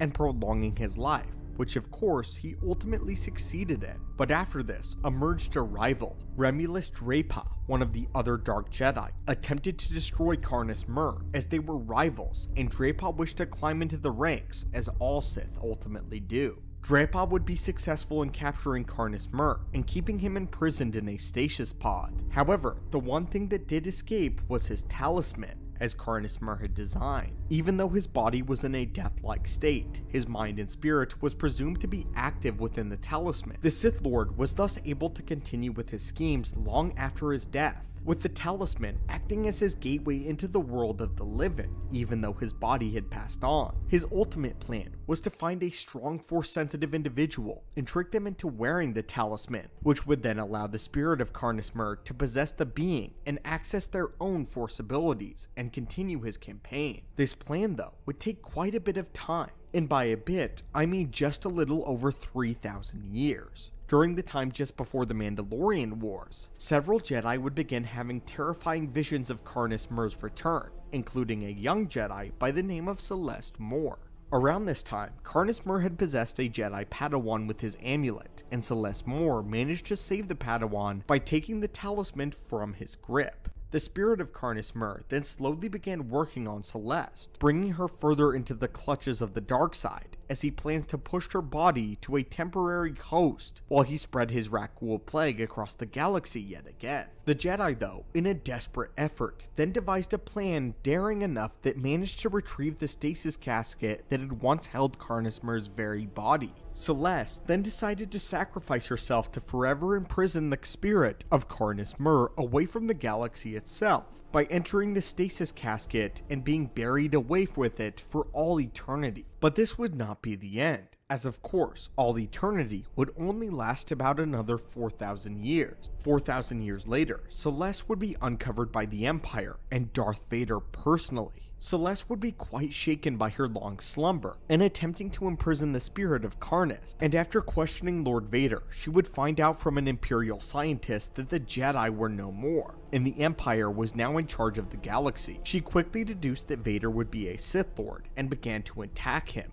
However, Vader was mystified by the ancient Jedi and desired for her to actually come with him and join him as an apprentice, realizing that she was extremely strong in the Force and possessed a power that had long since been extinct. For most of their duel, Darth Vader was on the defensive and only did enough to keep her off of him while he tried to reason with Celeste, fascinated by the power of Carnis Murr that he could sense within her. Celeste, though, was having none of it and only desired to destroy Lord Vader and the Sith. All the while they were fighting, the spirit of Carnis Murr was enthralled with Darth Vader and desperately wished to possess his body, sensing his own innate natural power. He kept goading Celeste to just die and give in to Vader, while also whispering to Darth Vader himself to take the amulet for himself and use his power to kill the Emperor, offering him a means to destroy his own master in Darth Sidious. However, Celeste resisted as best as she could, vowing to never allow the Sith to use the amulet as she knew what could happen if a Sith possessed it. Vader also gave the offer some thought, but also realized that if he took the amulet, then he would be trading one Sith Master for another. The duel ended when Celeste decided to finally use the power of the amulet and transform the clone troopers nearby into Rakghouls. They promptly killed most of their researchers nearby and chased off Darth Vader, who was now no longer interested in Celeste or the amulet, somewhat fearing the implications of its power. Celeste, having apparently spent enough time with the amulet, more or less had it mastered, and had successfully imprisoned Carnis Murr within her very being. 20 years later, Murr would mentally torture Celeste as they remained on the moon together, and he almost drove her to insanity. Though Celeste managed to keep her mortality and actually saved Leia from being possessed by the spirit of Carnis Murr whenever Luke, Leia, and their Rebellion Alliance accidentally found the Dark Jedi on the planet sometime later, the Jedi Order continued to keep Carnis Murr imprisoned within her for another 100 years following this event, until the two would meet Cade Skywalker, a descendant from Luke several decades later. Cade and Celeste devised a plan, and Murr was completely enamored with Cade Skywalker, being able to sense his immense powers, just as he had sensed the immense power of Darth Vader. When Celeste died during a battle, the talisman crawled its way up to Cade's arm and attempted to overtake him. Cade then revealed his true power and his special ability that he could not be corrupted like others were. Using his incredible power in the Force, Cade then destroyed the talisman of Carnis Murr once and for all, and within it, Carnis Murr's very spirit. Greetings again, Acolytes, and welcome back to the Archives. The ancient Sith are usually noted for their immense power in the Force, as they seem to have a certain raw understanding of the dark side that many in the modern times shirk. The secrets they uncover bring them to a place where they are able to wield powers that we still do not fully comprehend, and as such, many of these famous Sith Lords are often referenced as the Greats in history. However, after our researchers have taken a closer look at the documentation of their lives, we have reached a different conclusion about one prominent ancient Dark Lord. Perhaps a Sith Lord shouldn't be measured so much by their innate power, but by the accomplishments they achieve with that power, since this is the very reason for power in the first place. Such large names in galactic history such as Exar Kun and Darth Nihilus come to mind, not just for their feats in the Force, but also the things that they did in their day that brought the galaxy to its very knees. There is one Sith Lord, though, that hides amongst these greats and pretends to be one of them. But today, that ends now, as we shine the light on this Sith Lord and expose them for what they truly were.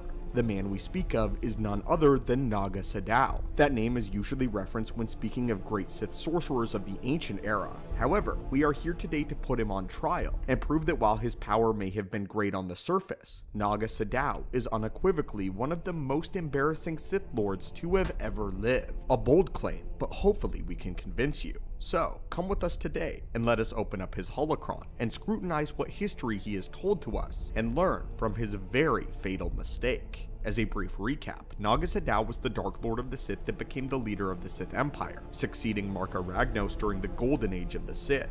It would be Naga Sadow that not only ended the Golden Age of the Sith, but managed to actually destroy it during its heyday. Now, in the very beginning, Naga Sadow actually did have everything just about figured out, and he was on the right trail. He took advantage of a pair of young Republic explorers that had stumbled onto the Sith world of Korriban by sheer accident, not to mention arriving during a horrible time with the funeral of Marka Ragnos. Their names were Jory and Gav Dagragon, two siblings that were Hyperlane charters. The Sith Empire took them into custody and feared that they were scouts for an incoming Republic attack. The Sith Council was split on the matter because another prominent Sith, Ludo Kresh, and his forces desired to play it safe and be more conservative with the Sith Empire. After all, they were all rich, the Empire was bountiful, and they had lived in relative ignorant peace from the Republic at large for several thousand years. They didn't want to risk launching a preeminent campaign on the Republic if they weren't ready for it, especially since they had no real evaluation of the Republic's true strength.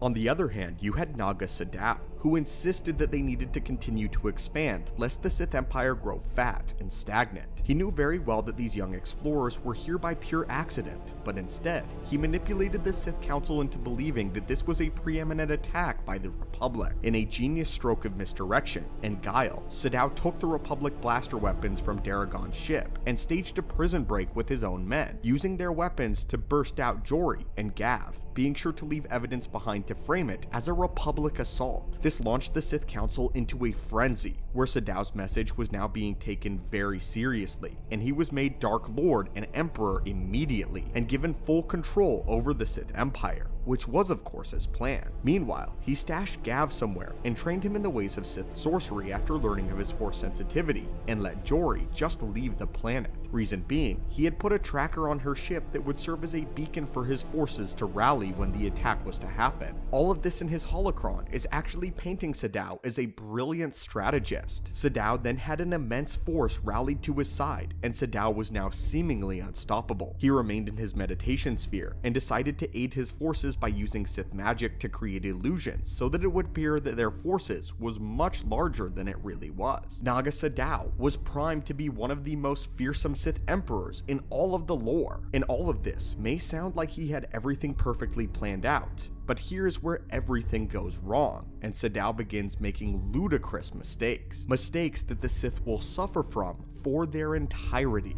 First, he makes the mistake of putting Gav Daragon in charge of the fleet at his flagship, despite Gav having literally zero military combat experience whatsoever, and only a rudimentary understanding of the Force. Second, Naga Sadow decides to send this invasion force directly into the heart of the Republic, by outright attacking none other than Coruscant first. Third, and most egregiously, Sadow throws the entire Sith fleet into this single invasion, leaving the Sith homeworlds completely exposed and without any protection. The first stages of this invasion were in fact successful. The Sith fleet exited hyperspace and invaded Coruscant, catching the Republic completely off guard. However, Sadow didn't account for the fact that Gav's sister Jory was there on Coruscant and managed to talk Gav into renouncing the Sith and turning back to the way of the Republic. Mistake number 4 is here. Sadow took on a Sith apprentice that still had emotional attachments that he let live, and put this rookie in charge of an entire Sith fleet. Gav and Jory then flew back to Naga Sadow's meditation sphere on Primus Guled and fiercely attacked it, blowing right into it, causing him to lose focus, which revealed that the fleet wasn't as large as the Republic believed it was. On Coruscant, an outnumbered legion of Jedi and Republic soldiers had been backed up to the steps of the Galactic Senate. However, once the illusion disappeared and they saw the truth of the Sith, it led to a Republic counterstrike that ultimately defeated the Sith fleet. The Republic followed the hyperspace trail of Gav Daragon back to Primus Golod, and Sadow tried to hold out in battle when the Republic forces inevitably arrived. However, he was completely outgunned and was sent limping back to Sith space, where he was met with yet another surprise. His old rival Ludo Kresh had established himself as a Dark Lord of the Sith in Sadow's absence. With little time to recover after Primus Golod, Sadow found himself engaged in another battle, this time against his oldest rival in the skies above Korriban, Ludo Kresh. Kresh nearly overwhelmed Sadow's battered ships, but one of Sadow's doomed pilots made a suicide run on Kresh's flagship, killing Ludo Kresh instantly and scattering his remaining forces, as well as destroying their will to fight. Unfortunately, things got even worse for Sadow. Immediately after this victory, the Republic fleet showed up to finish Naga. The Dark Lord of the Sith by now didn't even have a single leg to stand on, and by using the power of Sith magic, he caused a solar flare to cover his escape, as he literally just abandoned his troops and left for Yavin 4. The Republic had mistakenly assumed that Sadow had died in the solar flare, as the rest of the Sith fleet had been destroyed during the event, and with that, the Sith Empire in its golden age was no more, and Sadow lived out the remainder of his disgrace on Yavin 4, where he built a temple to himself and manipulated the wildlife there with Sith sorcery. And that's it. The great hyperspace war we hear all of these stories of only lasted a single day, and Naga Sadow's conquest, an attempt to destroy the Republic, ruined the golden age of the Sith. My friends, Naga Sadow had a great start, but with sheer ineptitude and mind-numbingly stupid decisions, he let the entire Sith Empire crumble to dust in his hands in a matter of hours. Sadow might have been a skilled sorcerer and extremely powerful, but that's about all he has going for him when we take a critical look at his single worst day campaign against the Republic. But hey guys, and welcome back to the channel. During the days of the Old Republic, the Jedi were not shaped by peacetime, but rather were forged by the heat of war. The era would be shaped by the new Sith Wars, and then the subsequent Mandalorian Wars that resulted from it. The Mandalorian Neo-Crusaders continued to work for their Sith affiliates and wage war on the Republic. This unfortunately caused a great divide in the Jedi, as the Jedi Revan and Malek rushed off with a healthy group of young Jedi to save the Republic in their time of need, while many Jedi refused to act, deeming it not their duty. The war was fierce, devastating, and overall very bloody on all sides. While Revan was an expert tactician, he employed tactics that took moral shortcuts, basically meaning he did ruthless things that the Mandalorians did not expect from the Republic, but more importantly, did not expect from a Jedi. Revan did things such as sacrificing entire systems to the Mandalorians for the sake of gaining the upper hand in the war, a war that would finally meet its climax on Malachor 5, with the activation of a superweapon known as the Mass Shadow Generator. The Mass Shadow Generator destroyed the Mandalorian fleet in its entirety, along with devastating the world. But the destruction of the Mass Shadow Generator was not over, and many would claim that it was just beginning. Many claimed that the weapon being activated was a transgression against the Force itself, as its activation would give rise to one of the most infamous Sith Lords and powerful Sith Lords in all of galactic history, one that viewers of the channel will know well, Darth Nihilus. That's right, my friends. Today, we will be returning to a channel favorite, but this time we want to discuss everything we know about Nihilus before he became the Lord of Hunger, an aspect of this terrifying Sith Lord that is not often discussed at all and is oftentimes glossed over in his overarching story. So, who was Darth Nihilus before he became the Lord of Hunger and the Force entity?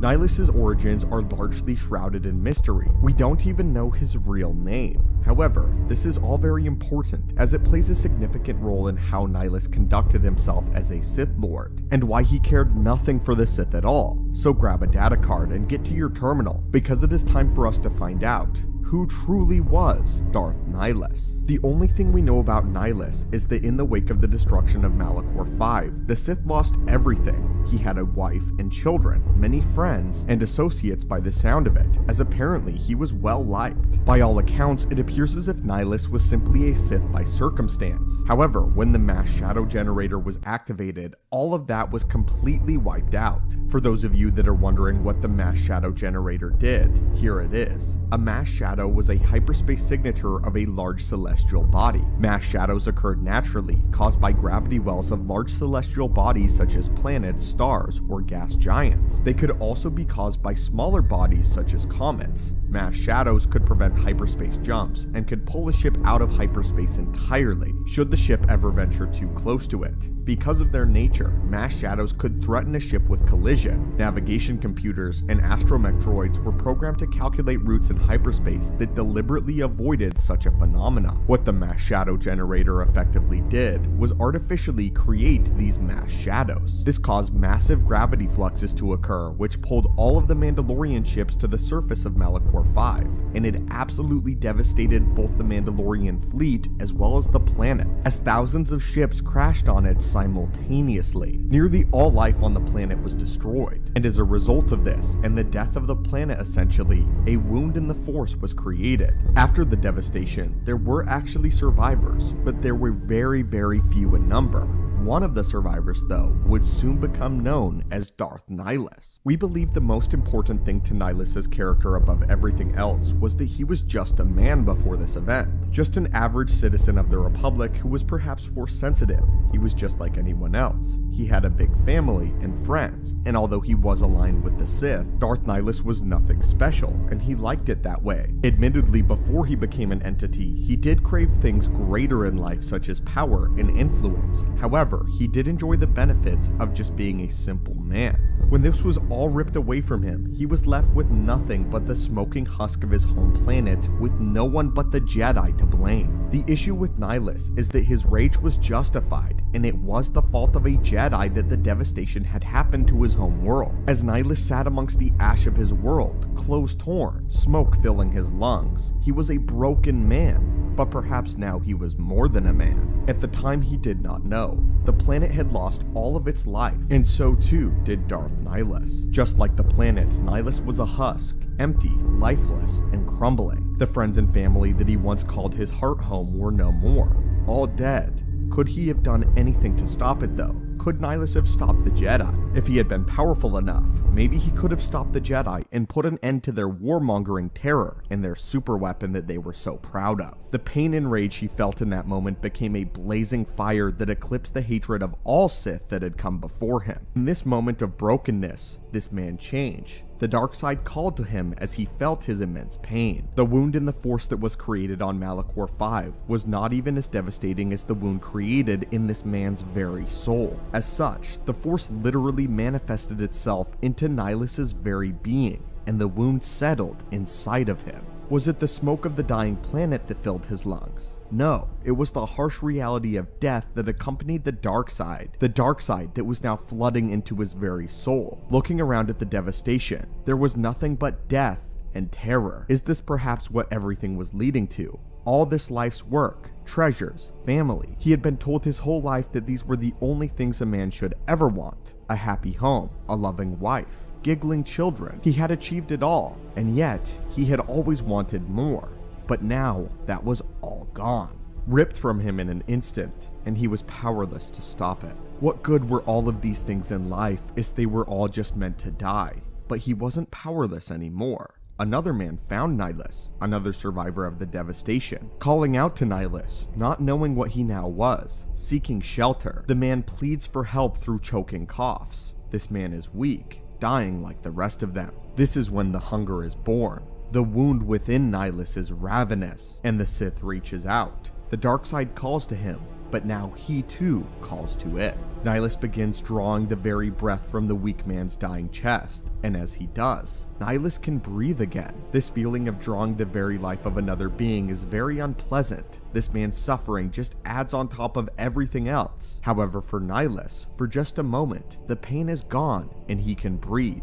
He can feel his body again. The man falls over, a skeletal husk just like the rest of the lifeless planet. Maybe this is the natural way of things. Maybe it was Nihilus's job to ensure that he spared this dying galaxy by being the one to liberate it. Yes, the man had finally found his purpose. Out of the smoking hellscape of Malachor 5 walks a monster, a demon made of the most atrocious of sins, the sins of the Jedi. He can feel it in his very being. The hunger returns, this time stronger than before. It scratches and claws on the inside of him, an insatiable itch that he can't seem to scratch in any other way than to feed once more. Darth Nihilus is the very breath of death itself. Death of the Jedi, death of the Sith, death of the galaxy. And this was the man that Nihilus used to be. Greetings, curious acolytes of the Force, and welcome back to the channel. The powers shown to us by the ancient Sith give us a great idea of what the Force is truly capable of when used in the most destructive ways possible. One man who took both the Force as well as lightsaber combat disciplines to their finest would be the Dark Lord known as Exar Kun. We have talked about this specific Sith many times on this channel, but for very good reasons. Exar Kun would be the Sith that utterly defined his generation, and was the first Sith Lord to rise since Freedon Nad, who died around 300 years prior. Exar Kun is known for being an absolutely devastating force on both the personal and galactic battlefield, as it was he who invented the double-bladed lightsaber, destroyed the Jedi homeworld of Ossus, and nearly took over the entire galaxy by manipulating the Senate with his Force abilities. Speaking of which, that is what we are going to talk of today, and open up another holocron. We are going to be taking an analysis of Exar Kun's various abilities in the Force. A character who we often highlight due to his skill with the blade, we also wanted to talk about just how formidable he was in the dark side, and reveal to all of you that Exar Kun is actually much more powerful than many give him credit for, debatably reaching levels such as Darth Sidious, Nihilus, and Vitiate. So, fortify yourself within the Force, and let us begin.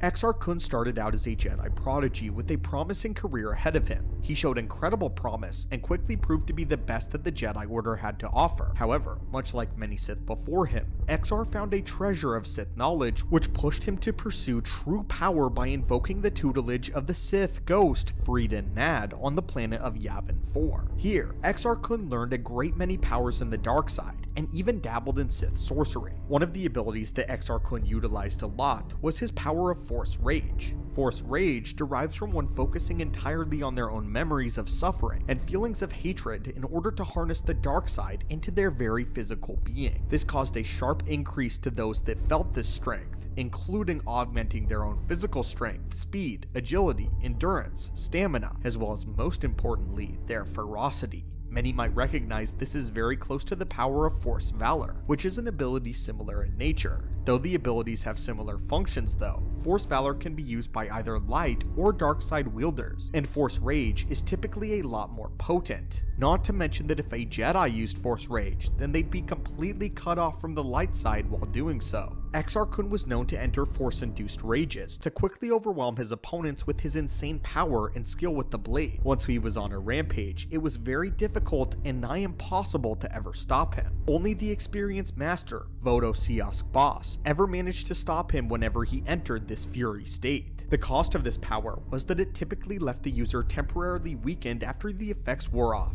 making it a lot more of a reckless action. However, Exar Kun took it as more of a high-risk, high-reward situation, and would master the ability to the point of not even suffering from exhaustion afterwards, as this ability basically became natural to him, making him extremely deadly in combat. And this is something that only Exar Kun has ever achieved. Imagine someone with the fury of Darth Malek fighting at that level for an extended period of time and never running out of juice. That was Exar Kun. I also believe that Exar Kun was quite proficient in using Force-augmented strength. Though he used Nyman as his primary lightsaber form, Exar Kun was extremely aggressive with it, and managed to generate enough power in one training session to shatter the Force-imbued staff of his master in one single strike. He also managed to break a dark holocron in with one mighty punch, releasing all of the dark power within it to corrupt the minds of his fellow Jedi. Another thing Kun did often was imbue each of his lightsaber strikes with the dark side itself, so each hit, whether blocked or unblocked, would hurt all the more. Exar Kun's ability with telekinesis was certainly on an advanced level, though he never lifted anything incredibly large. It was his application of telekinesis that made him quite impressive.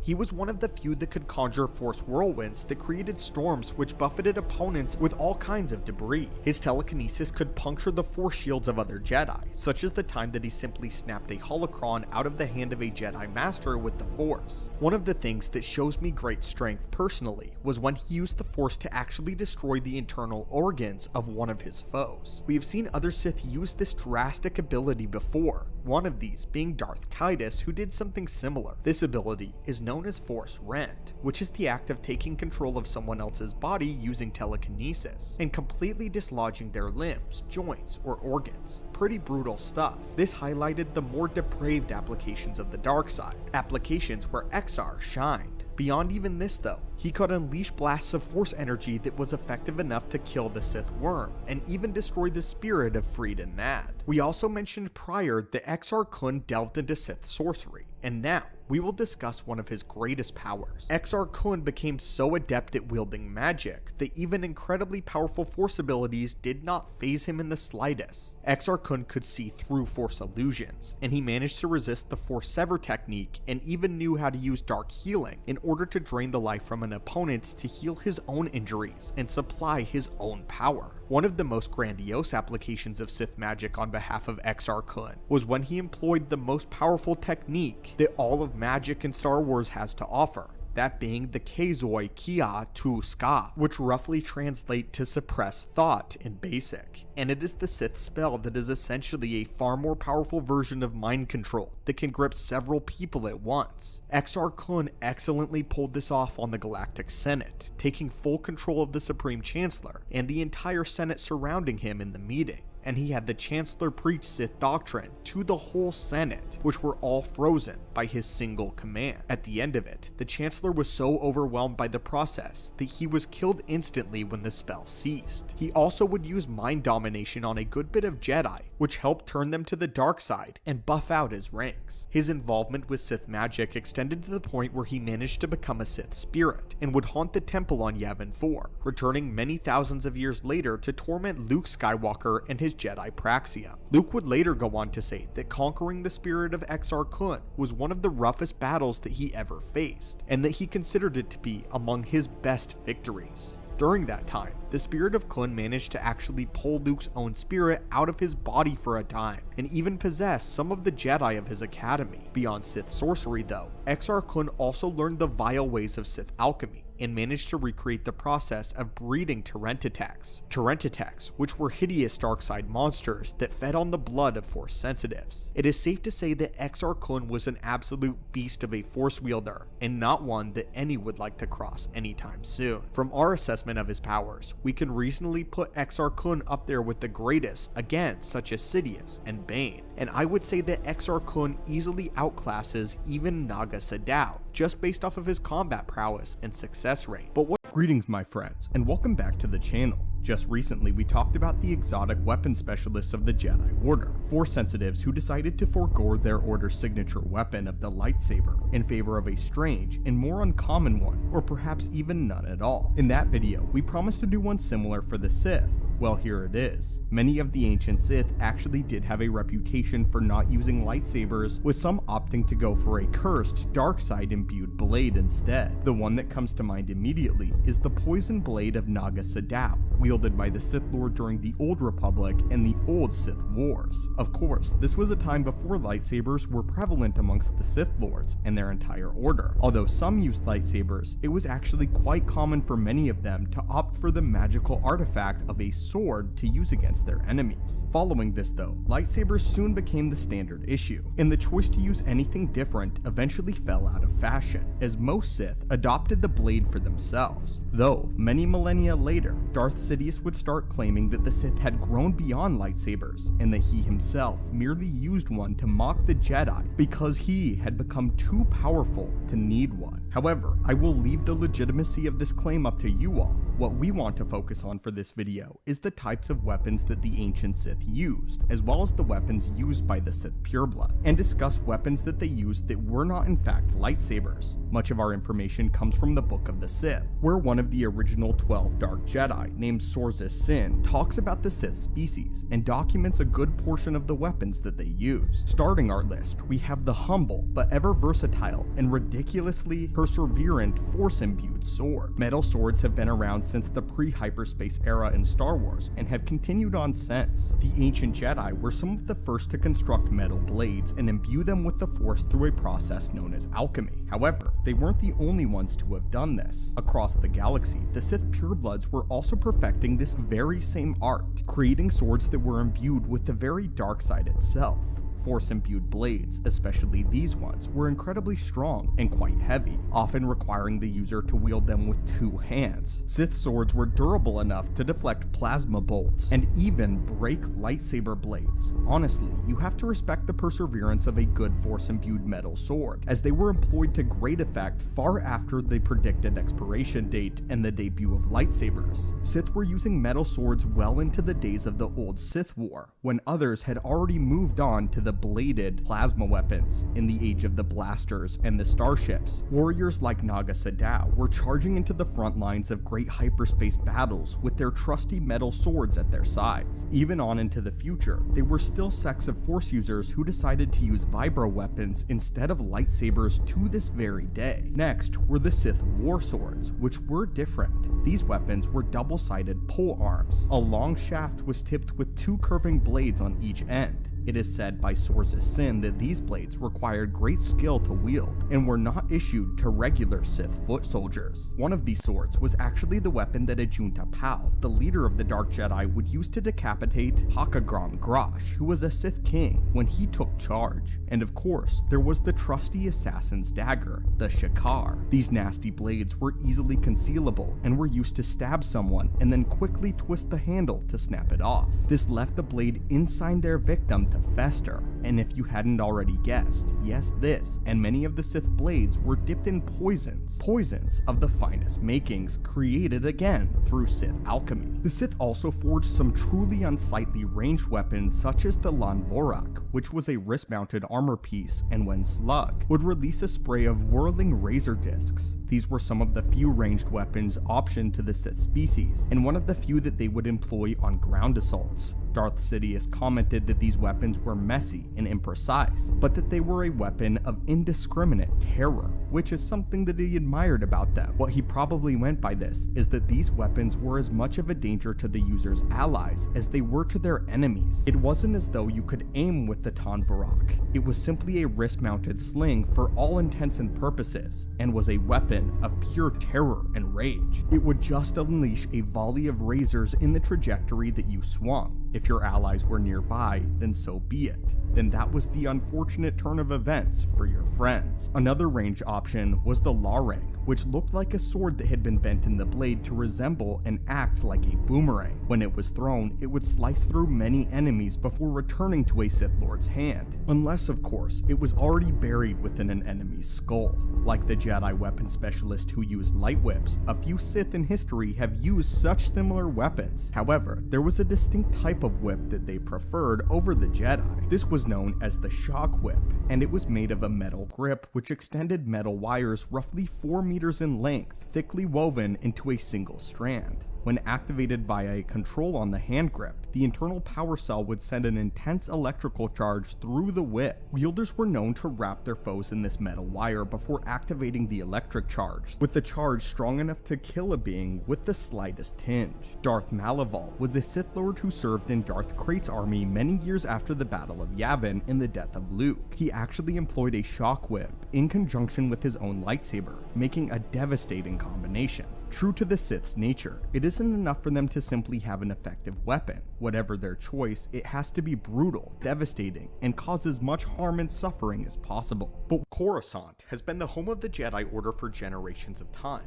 They have been on this world for thousands of years, and they only ceased when Order 66 purged all of them out. Afterwards, the Jedi Temple was converted into the Imperial Palace at Palpatine's request. Though the temple stood as a beacon of authority since the days of the Old Republic, we still know of one time when the Jedi Temple fell, and the Jedi had to relocate off of Coruscant for the time being, retreating in humiliating defeat. The event we speak of went down in galactic history as the sacking of Coruscant, which is the event that we got to see in the Old Republic cinematic titled Deceived when Darth Malek stormed the temple. In this epic trailer, we watch one of Darth Malek's greatest military triumphs as he marches right through the doors of the temple and wages war with them right at their very heart. The next time we see the Jedi Order, they have established headquarters on their ancient homeworld of Tython, and are operating out of Tython once the Great Galactic War resumes. So, what exactly happened? What caused the sacking of Coruscant to even take place? And how did the Jedi find their homeworld after it had been lost to time? How did the Jedi rediscover Tython? Well, my friends, today we are going to open up yet another holocron and explore this historic event altogether, analyzing one of the Jedi Order's greatest defeats. The sacking of Coruscant all starts with the Treaty of Alderaan, as the Great Galactic War raged on between the Republic and the reconstituted Sith Empire. The Republic had recovered from its initial surprise, and under the lead of the Jedi Knight Sidious Shan, they were now able to fight back and gain back some lost ground against the Sith. The war reached a critical point as the Sith Empire had gained almost an entire third of the galaxy from the Republic, a massive victory. Soon after the Battle of Alderaan, the Sith Empire sent word to the Republic and expressed interest in ending the war, proposing a peace treaty. The Republic agreed and sent a team of Jedi diplomats, with the current Grandmaster of the Jedi and Sidious Shan included in the group, all venturing to Alderaan to sign the treaty. In reality, the peace treaty was somewhat of a farce, and more so, a ceasefire for the time being than actual peace. While the negotiations were happening, the Sith launched a surprise attack directly on the heart of the Republic, and thus resulted in the sacking of Coruscant. The Sith sent a transmission to Alderaan showing them holding the Supreme Chancellor as a hostage. Despite Sidious Shan's protests, the Jedi hands were bound, and they were forced to sign the treaty since Coruscant was under the hold of the Sith. Though the Sith at least held true to their word and left Coruscant when the treaty was signed, the damage had been done, and Malgus made sure that he razed the Jedi Temple before they departed. The Sith Empire had basically won this part of the Great Galactic War, and a third of the galaxy had been annexed from the Republic and was now under control of the Empire. This began the 11-year geopolitical dispute which became known as the Cold War, as the Republic tried to navigate around reclaiming some of their lost territory diplomatically. As for the Jedi, their humiliation was complete, and they were forced to relocate back to their stronghold world of Dantooine. Word soon arrived from the Galactic Senate that they would not be financing the reconstruction of the Jedi Temple on Coruscant due to tax credits going towards the reconstruction projects of Coruscant and other worlds. This, understandably, enraged Sidious Shan, as she embarked on a journey where she cleared up most conflicts on Dantooine and Kashyyyk while collecting allies. During this time, Sidious spent many hours and days in deep meditation. Her work would prove to be fruitful, as the Force revealed to her the hidden hyperspace route that led to the lost world of Tython. This discovery was huge, as the world had now been lost for nearly 17,000 years. The news buzzed throughout the Jedi Order, and was the talk of the Temple, finally, a light in the darkness with this good news. However, it would be within this good news that bad news came, and that's when we learned that the Jedi Temple would not be constructed on Coruscant. In response to both of these events, the Jedi made the decision to relocate their entire operation back to their ancestral homeworld of Tython. For her discovery, Sidious was appointed the rank of Master, and was even given a seat on the Jedi High Council. During the years that the Jedi spent on the planet rebuilding and regrouping, Sidious would eventually work her way up to the rank of Grand Master, which is where we see her when the Great Galactic War resumes. As a side note, we are currently writing and producing a video all about why Sidious is way more powerful than you realize, so stay tuned for that holocron. After the 11-year Cold War was over, conflict quickly resumed as tensions between the Republic and the Sith Empire had grown stronger in light of a ceasefire. There had been much conflict during the Cold War despite the treaty, and it finally broke when the Sith led an attack on Tython itself. Even though the assault was being repelled, the surface of Tython was left in near ruin, and parts of the world became tainted with the dark side. The Sith had struck at the Jedi heart yet again. The Jedi Order would be scattered to various corners of the galaxy by the war, and it wouldn't be until the Task Force Nova regrouped the Jedi Order would they choose to settle down somewhere else. Tython, unfortunately, fell back into obscurity after the Great Galactic War, and the Dark Lord of the Sith, Belia Darzu, would actually build her research facility on the world, further saturating the Jedi's homeworld to the dark side. A massive defeat. Unfortunately, the Jedi would never attempt to return to Tython, and the world was largely forgotten by the galaxy and to time. In my opinion, a very disappointing and undignified legacy for the ancient home of the Jedi Order. Of course, over time, the Jedi and the Republic would eventually join forces and repel the Sith back to the unknown regions. However, this would take many years and much conflict and death. We wanted to highlight this holocron and this massive defeat at the feet of the Jedi to prove that although most times the Republic and the Jedi absolutely dominate the Sith in wartime, that the Sith Empire was actually formidable in its own right. Ironically, the signing of the peace treaty was also the event that led Darth Malek to become disillusioned with the Dark Sith Council, and eventually depart this iteration of the Sith altogether. So we wanted to highlight this massive event and battle in Star Wars history that not many fans ever speak about. And now, my friends, I hope you can go back and watch the Deceived trailer with brand new light, as this truly represents an event almost as bad as Order 66, although not quite. An event that led to the rediscovery of the ancient homeworld of Tython and its eventual tragic destruction. Greetings, curious acolytes of the galaxy, and welcome back to the archives. The pantheon of past Sith Lords is typically ordered from least to greatest in terms of power and their accomplishments. While many Sith Lords stand out as being quite formidable in their day, only a few actually stand out as those who have truly left their eternal mark on the galaxy. And in our opinion, there are two specific Sith Lords that come to mind when talking about those who have achieved ultimate power and nearly completed their total objective. Those two Sith Lords would be Darth Sidious and Darth Vitiate, respectively. Both of these men have held the exclusive title of Emperor. Both of them held almost complete rule of the galaxy at one point in time or another, and both have been considered the most powerful of their day. And both have gone down in history as some of the most depraved beings that have ever spawned out of the galaxy's darkest depths. Evil is the word that comes to mind when describing these men or beings, and there are a laundry list of reasons as to why. Ruthless conquests, cruel treatment of all around them, and manipulation of the people closest to them.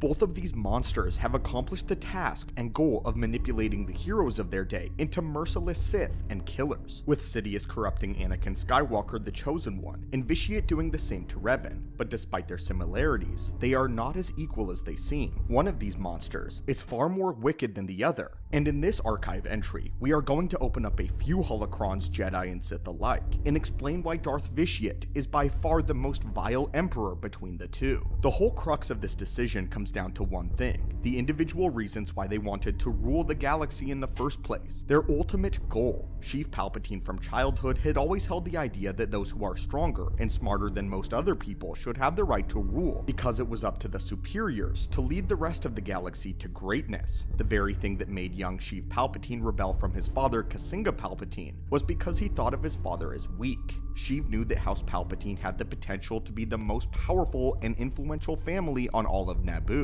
Only had his father had the spine to elevate their house to that position. This was the state that Darth Plagueis found Sheev in as a very young man. Sensing Sheev's ambition, Plagueis would interrogate the Palpatine boy to see exactly what his aims were. Sheev revealed that he didn't just want freedom, he wanted to rule. He didn't care who he had to kill, manipulate, or pay off. The entire reason Sidious wanted to be elevated to a place of royalty was because he held the passionate belief that he truly was the only one strong enough to lead the people of his planet, and as a result the further galaxy, to a better future and tomorrow. Palpatine truly despised the Jedi, not so much because of their ideological beliefs, but because of how much the galaxy relied on them. The way the Galactic Senate would pine for the Jedi's favor and help in every situation reeked of weakness to the young boy. Palpatine revealed that he wouldn't have such a problem with the Jedi if they would do what he thought they should have done long ago. We talked before about why Palpatine hated the Jedi so fervently. The biggest and most prominent reasons was simply because they had all this power and yet did nothing with it.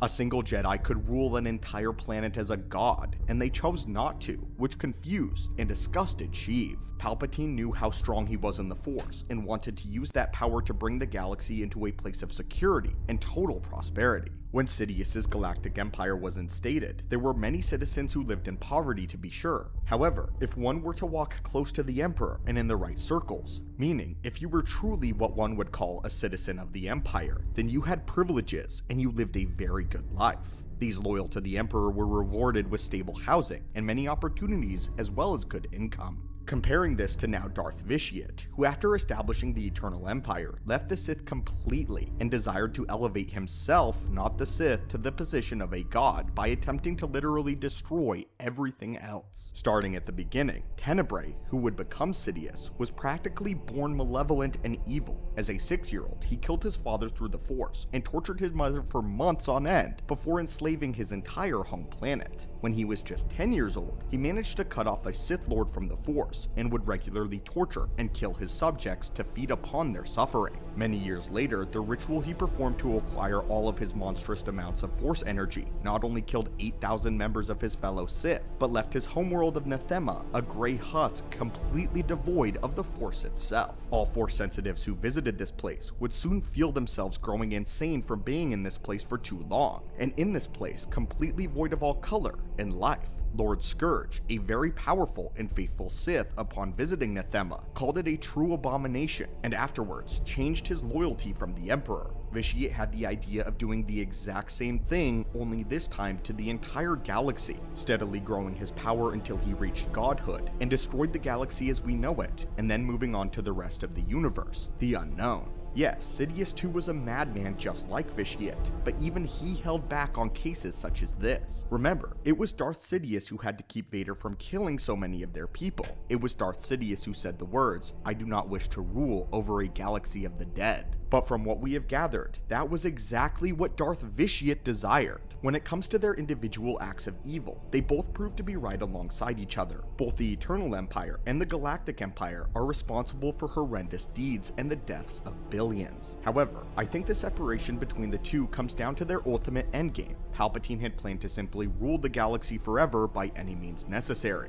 Vitiate simply desired to reduce it to dust if it meant he could live eternally. We are by no means attempting to justify anything that Darth Sidious did, as of course he was an extremely evil man who is essentially irredeemable. In the end, both of these men were extremely evil and had evil deeds in mind. But what makes Darth Vitiate so much more terrifying is an opposite to Darth Sidious's famous quote that he did not wish to rule over a galaxy of the dead. This is exactly what Vitiate wanted. Darth Sidious wanted those around him to know how powerful he was, and they wanted them to fear him. This is where he gained his pleasure, just as he said as a young boy about the Jedi. Those that commanded the Force could be a god to any world that did not command it. Darth Sidious wanted those around him to know that he was a god, and that he was their ultimate emperor. But in contrast, this idea to Darth Vitiate did not matter. It did not matter to Vitiate who knew he was a god, or who knew how powerful he was. He just wanted to be elevated to that status, and in his mind, the only reason to truly elevate to godhood was to command death entirely, destroying the entire galaxy itself to serve his own ego. The ancient Sith continually proved to be some of the most mind-bogglingly evil beings in all of Star Wars legends. These men and women who took upon them the mantle of the Dark Lord of the Sith in past times have proven themselves worthy of the moniker time and time again. But today, my friends, our researchers have found a map leading to a holocron which may detail what is possibly the most powerful ancient Sith of them all. Speak of today, an updated holocron of Tulak Hord, a Sith Lord predating the time of even Marka Ragnos, and one who sets up the precedent for what Sith Lords truly ought to be and what they can achieve. We have been quite excited for some time to talk about this absolute beast of the dark side talent, so without further ado, let us open the holocron and dive straight in. Tulak Hord's exact date of life is scarcely known, though it has been triangulated to be somewhere around a few centuries prior to 5000 BBY. Interestingly enough, it appears that he may have also participated in a Jedi-Sith war that we have here not known about yet. You see, the way galactic history usually tells us is the last time the Jedi saw Darksiders was during the 100-Year Darkness, and they didn't see the Sith until the Great Hyperspace War as led by Naga Sadow, with the 100-Year Darkness not even being against the Sith but Dark Jedi. However, evidence points to the fact that there may have been a brief and relatively obscure meeting between the Jedi Order and the Sith Empire. In the Tales of the Jedi Golden Age of the Sith comics, the Jedi are acutely aware of the term Sith, and have old stories about the Sith Empire. What's even more obscure about this is in the book, it doesn't appear as if they were referring exclusively to the Sith purebloods. History tells us the last time they saw the Sith, they hadn't yet called themselves that, as at that time, it was a Junta Pal and his followers using the term of Dark dark Jedi. This means that at some point before the Great Hyperspace War that we aren't entirely sure of yet, the Sith Empire rose up against the Republic in a war. It appears this mysterious war has been lost to the pages of history, and the only surviving evidence that it ever even happened lies entirely with Tulak Hord himself and the legends of his great conquests. Hord's power and skill in combat was legendary among the Sith even of his day. Darth Kreia gives a very interesting account of Tulak Hord to Mitra Surik. Kreia says that Hord was the greatest lightsaber duelist of all the Sith Lords and was considered remarkable even for his era. This is especially impressive when you have to take into account what Kreia had mentioned about the skill of the Sith Lords of that era. She said, quote, "We are as children playing with toys compared to the prowess of the old masters. Keep in mind that Darth Treya lived during the time of Revan and Malek, and that she had personally trained Darth Nihilus, as well as trained Revan as a Jedi. Nihilus, though, who was an exceptional one-handed duelist. As a demonstration of Tulak Hord's true abilities, we later learned from an account by the main general of the war that he had single-handedly broken Jedi sieges to Imperial strongholds on both the Yin and Chabosh systems. It was said that thousands of Jedi lay dead in the aftermath of this great and terrible battle, with potentially Tulak Hord killing hundreds by his own blade. I'm gonna say that again. It's rumored that Tulak Hord killed hundreds of Jedi in a single battle. Tulak Hord was an absolute king at sorcery as well, having founded and written many tombs to which he had scattered about the Empire. There was a rumor that suggested that Hord held the secret to even eternal life, but this was never confirmed. What we do know, though, is that he would have expertly employed rituals mid-combat that would secure his victory, being a perfect combination of a duelist as well as a force wielder. Using magic, he would drain the life force of his fallen enemies in order to sustain himself. This resulted in him receiving quick, sharp boosts to his power every time he downed a foe. Every time he cleaved through a Jedi and felt their blood upon his blade, he became more and more powerful. This power would keep compounding until he was an absolute unstoppable creation of the dark side. Also, for those who may be confused, we do see the Sith Empire using more primitive type weapons during the Great Hyperspace War rather than lightsabers. This is actually because during this era, the Sith Lords have become very confident in their dark side alchemy skills and decided to flex that by using metal blades as a sort of ceremony and rite of passage. In reality, the Sith had actually been in the lead concerning lightsaber technology above the Jedi, and Tulak Hord owned a lightsaber that had his own internal power cell, and he didn't require a battery pack like the Jedi did with their proto-sabers. Our theory for why Naga Sadow and his contemporaries didn't use lightsabers lies in the fact that they may have considered lightsabers to be too quick and easy, and they wanted their enemies to suffer while wounded.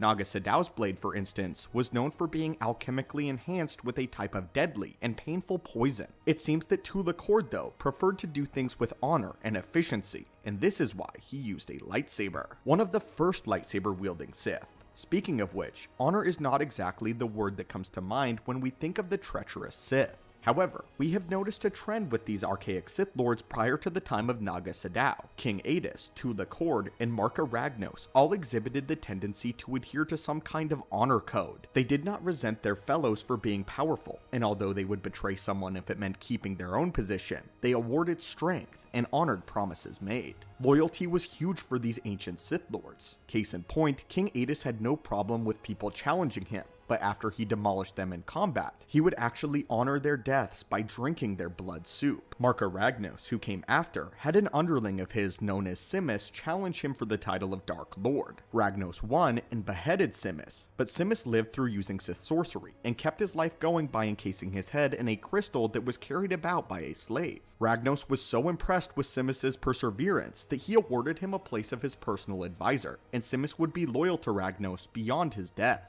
Tulak Hord also did something similar with his general. During his early years, Hord fought an honorable duel against a Deshade named Kem Val, who would later become his most faithful ally. In another circumstance, Hord was approached by a Sith known as Aloysius Calig, who sought to serve him. However, Hord dismissed him. Calig refused to accept the dismissal, however, and challenged Hord's best general and beat him. After Calig's victory, Hord decided to accept him with open arms, and he led Hord's troops to numerous victories. Tulak Hord would soon be killed, though, via backstab by his only known apprentice, a Sith Lord named Ortan Sela. Notable, as the only way to kill Tulak was by a being whom he completely trusted, stabbed in the back, never face to face. Tulak's lightsaber, some crystals, many of his books, as well as his iconic mask would all be laid to rest with him in his tomb in the Valley of the Dark Lords, where he would be exalted for eternity. Unfortunately for us, most of his life and history would be wiped out after the Jedi bombed Korriban following the Great Hyperspace War. From the things that our researchers have managed to uncover, however, it seems as though Tulak was a powerhouse unlike any other Sith Lord of his era or afterwards. Greetings, Acolytes of the Force, and welcome back to the Archives. When we were taking a look at the roster of past Sith Lords, our eyes specifically fall upon first the Old Republic. This time was a period of great war, and many Sith Lords lived during this time to rise and fall after making their mark. Unfortunately, many great Sith Lords often get sidelined when considering some of the most powerful beings in the Force that existed during the Old Republic. One of whom we believe is severely underrated is the subject of today's video, Darth Malek. When we look at the Jedi Civil War, Malek is often overlooked in favor of his counterpart in Revan, and many seem to forget just how powerful Malek truly was. He had been the primary antagonist of the Knights of the Old Republic, and yet he seems to have been almost completely forgotten. Well, that ends today, as we have decided to make a Darth Malek respect video, where we will go into detail and measure his power in the Force, skill with the lightsaber, and overall military accomplishments and genius to prove that Malek is far more powerful than you realize. Now, without further ado, let us open the holocron of Malek and begin our experiments. The story of Revan and Malek is pretty well known in the galaxy, as they both began as Jedi, guardians sworn to protect the galaxy. Malek originally went by the name of Alec, but after he followed Revan to war against the Mandalorians, he took upon him the name of Malek in order to avoid an arrest warrant out for him by the Jedi Council. Malek was Revan's most trusted friend and comrade, and the two of them cleaved through the Mandalorians during this bloody conflict. During the war, it became clear that Revan was the brains and Malek was the brawn, as while Revan was known for his brilliant battle strategies, Malek was known for his tendency to ravenously charge headfirst into any battle. Some considered Malek to be reckless, as he typically had the highest casualty count in his forces due to his forward assault attitude. However, results are results. Pong Krell would have liked Malek. Malek's ferocity in battle was a very calculated move, as the ferocity that he fought with threw the Mandalorians for a loop, as they had been expecting the Jedi to fight defensively and minimize destruction and casualties. What won the war for Revan and Malek was their shrewdness and unwillingness to relent, even at the cost of entire planets. They cut moral corners and kept the Mandalorians guessing rather than playing fair.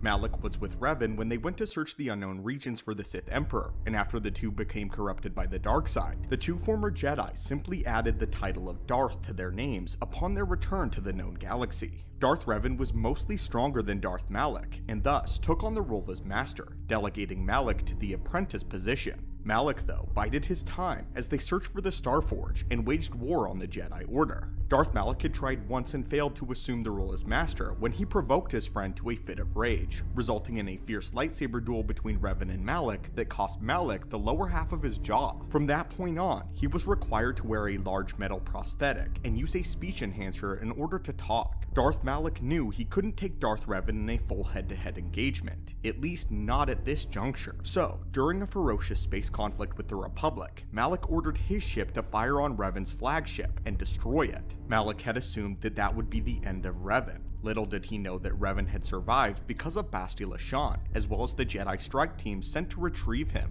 Malek proceeded to assume the mantle as the Dark Lord of the Sith, and take for himself an apprentice known as Darth Bandon. Darth Malek continued to wage war on the Jedi as well as the Republic, while unbeknownst to him, Revan had his mind wiped and was now aiding the Republic and the Jedi. To his shock, Malek would discover this after he destroyed the surface of Terrace from an aerial bombardment. Darth Malek would throw wave after wave of enemies at Revan, including the prolific bounty hunter Kalo Nord and his own apprentice Darth Bandon, sheeps to the slaughter. Revan managed to destroy them all before finally being confronted with Malek himself, though Bastila sacrificed herself in order to help Revan escape, knowing that in his memory-damaged state, he would be no match for Malek. In the end though, Malek spared Bastila, as she lived to be tortured, ultimately turning to the dark side. Eventually though, Revan and his friends would turn Bastila back to the light and defeat Malek on the Starforge, though not without a great deal of help and trouble. Even though Revan had regained his memories and a good deal of his power, it was still a considerably difficult battle to overcome Malek, especially since the Dark Lord had captured other Jedi and were using them to feed his own power. So, how powerful was Darth Malek really, and did he compete with Revan towards the end? Let's take a look. First off, he was far more of a pushover when it came to his lightsaber skill. Even though Malek lost both of his duels to Revan, we have to remember exactly who Revan is. The comparison here really isn't fair. Malek was considered to be one of the finest lightsaber duelists of this era, with a close to undefeated record. He defeated Bastila Shan in single combat, even though Bastila was considered a prodigy with the blade by the Jedi Council. We have to keep in mind that Malek was a Jedi Guardian leading the front lines of war against the Mandalorians. A run-of-the-mill lightsaber duelist is not going to last in a battle against an army of Mandos at the peak of their power. Malek used an aggressive one-handed style, being a master of forms 2, 4, and 7. He mixed Makashi, Ataru, and Juyo to create a devastating style that was absolutely overwhelming to anyone who tried to approach him. He mastered each of these forms to perfection, but mostly preferred the use of Form 7 after turning to the dark side. In terms of Force skill is where Malek truly shined though. Malek's strength with the Force enabled him to create a whirlwind of Force energy that would encircle his victims, effectively creating a perfect localized Force maelstrom. He also possessed the ability to create a stasis field with the Force that he used to freeze his enemies in place. We've seen people such as Kylo Ren employ Force freeze effectively before, but Malek used it on a much grander scale, able to root multiple enemies in one place at a time. When in battle though, he had total mastery of Force valor and Force speed, employing both to make it seem as though he were completely indomitable. Like most Sith, he did enjoy the liberal implementation of Force lightning in frequent intervals, especially during torture. Furthermore, Malek was able to amplify his screams, triggering shockwaves that rippled through the Force. This ability is traditionally known as Force Bellow, which can be used to off-balance other Force wielders. But this is not Malek's greatest feat. Darth Malek mastered an extremely rare Force ability. Malek was able to not only temporarily shut down the Force abilities of another, but he could render himself completely invulnerable to most Force powers for a limited period of time, becoming essentially a brick wall within the Force. This was an especially challenging thing to overcome for Revan during their final duel, and we haven't seen another Sith Lord use this kind of power in the way that Malek did. The way that Malek fought both in his lightsaber combat and within the Force made him one of the most difficult enemies for any Force wielder to face, which was why he frequently slew the Jedi that came up against him. Darth Malek is certainly deserving of far more respect than most give him, and he should not be forgotten just because Revan proved to be more powerful. In terms of a comparison, I would compare Revan and Malek to the likes of Grandmaster Yoda and Mace Windu. Had Revan not risen against him, Malek likely would have been successful in his campaign against the Republic, and without Revan there, he could have taken the entire galaxy.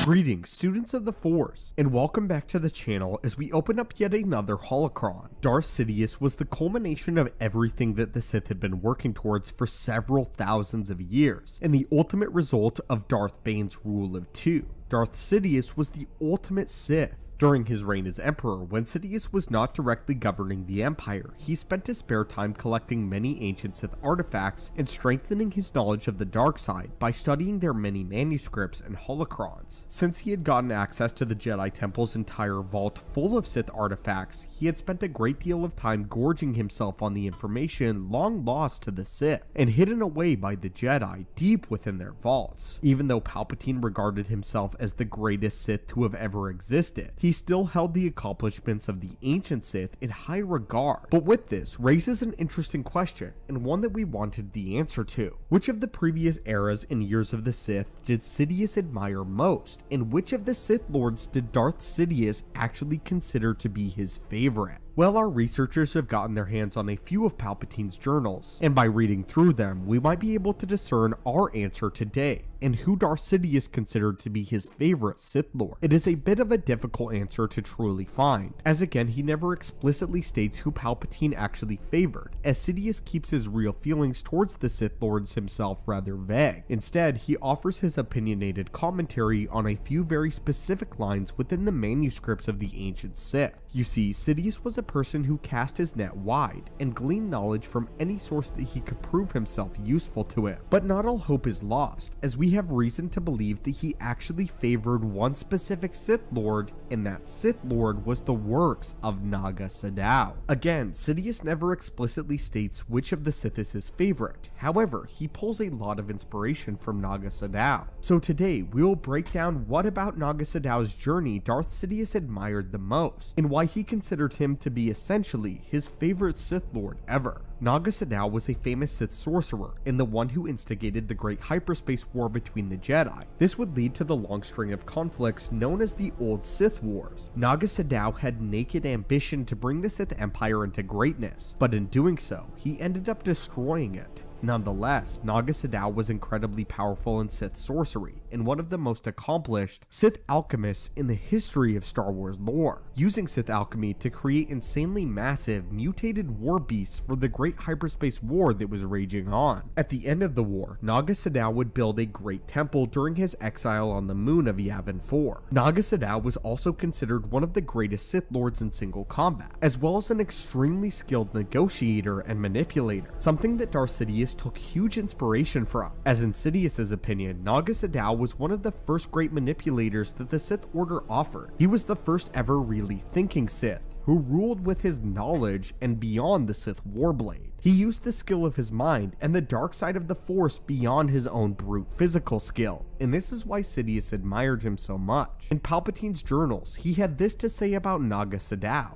Naga Sadow was too generous with his knowledge, far more generous than I. Also, despite his powers, he was ultimately undone by his own impatience to expand the Sith Empire. After his death, Sadow's secrets were gained by Freed and Nad, who passed them down to the Sith Exar Kun. Because none of them came to a glorious end like I think it best that I guard Naga Sadow's teachings a bit longer. However, I am tempted to incorporate some of Naga Sadow's findings into my own book, The Creation of Monsters. In truth, this all plays to Darth Sidious's pure fascination, that being knowledge in the dark side of the Force and Sith rituals. This is what Darth Sidious spent the majority of his time after becoming the Emperor. He spent his days engrossed in the knowledge of the ancient Sith Lords, and many of the teachings that Darth Sidious pined over belonged to Naga Sadow. This was Darth Sidious's true passion, knowledge. While not a very flattering review, Sidious still pays his respects to that of Naga Sadow and his accomplishments and discoveries, enough so that Sidious desired to incorporate the knowledge into his own works of the Sith. This is perhaps the greatest compliment that Darth Sidious could pay to any of the ancient masters, directly incorporating some of their views and accomplishments into the Force into his own teachings. The work in question is known as The Creation of Monsters, wherein Sidious talks about how to alchemically create Sith war beasts, but in that book, Sidious regards Vader as his greatest monster. He states that even though Vader resulted in somewhat of a disappointment, Sidious took a sick pleasure in knowing that he was able to turn Anakin Skywalker, hero of the Republic, into the most prolific Jedi killer in history. He would also state, interestingly enough, that he wasn't surprised nor very upset that his monster ultimately turned on him, stating that many monsters turned on their creators, and that if he had the chance to do it again,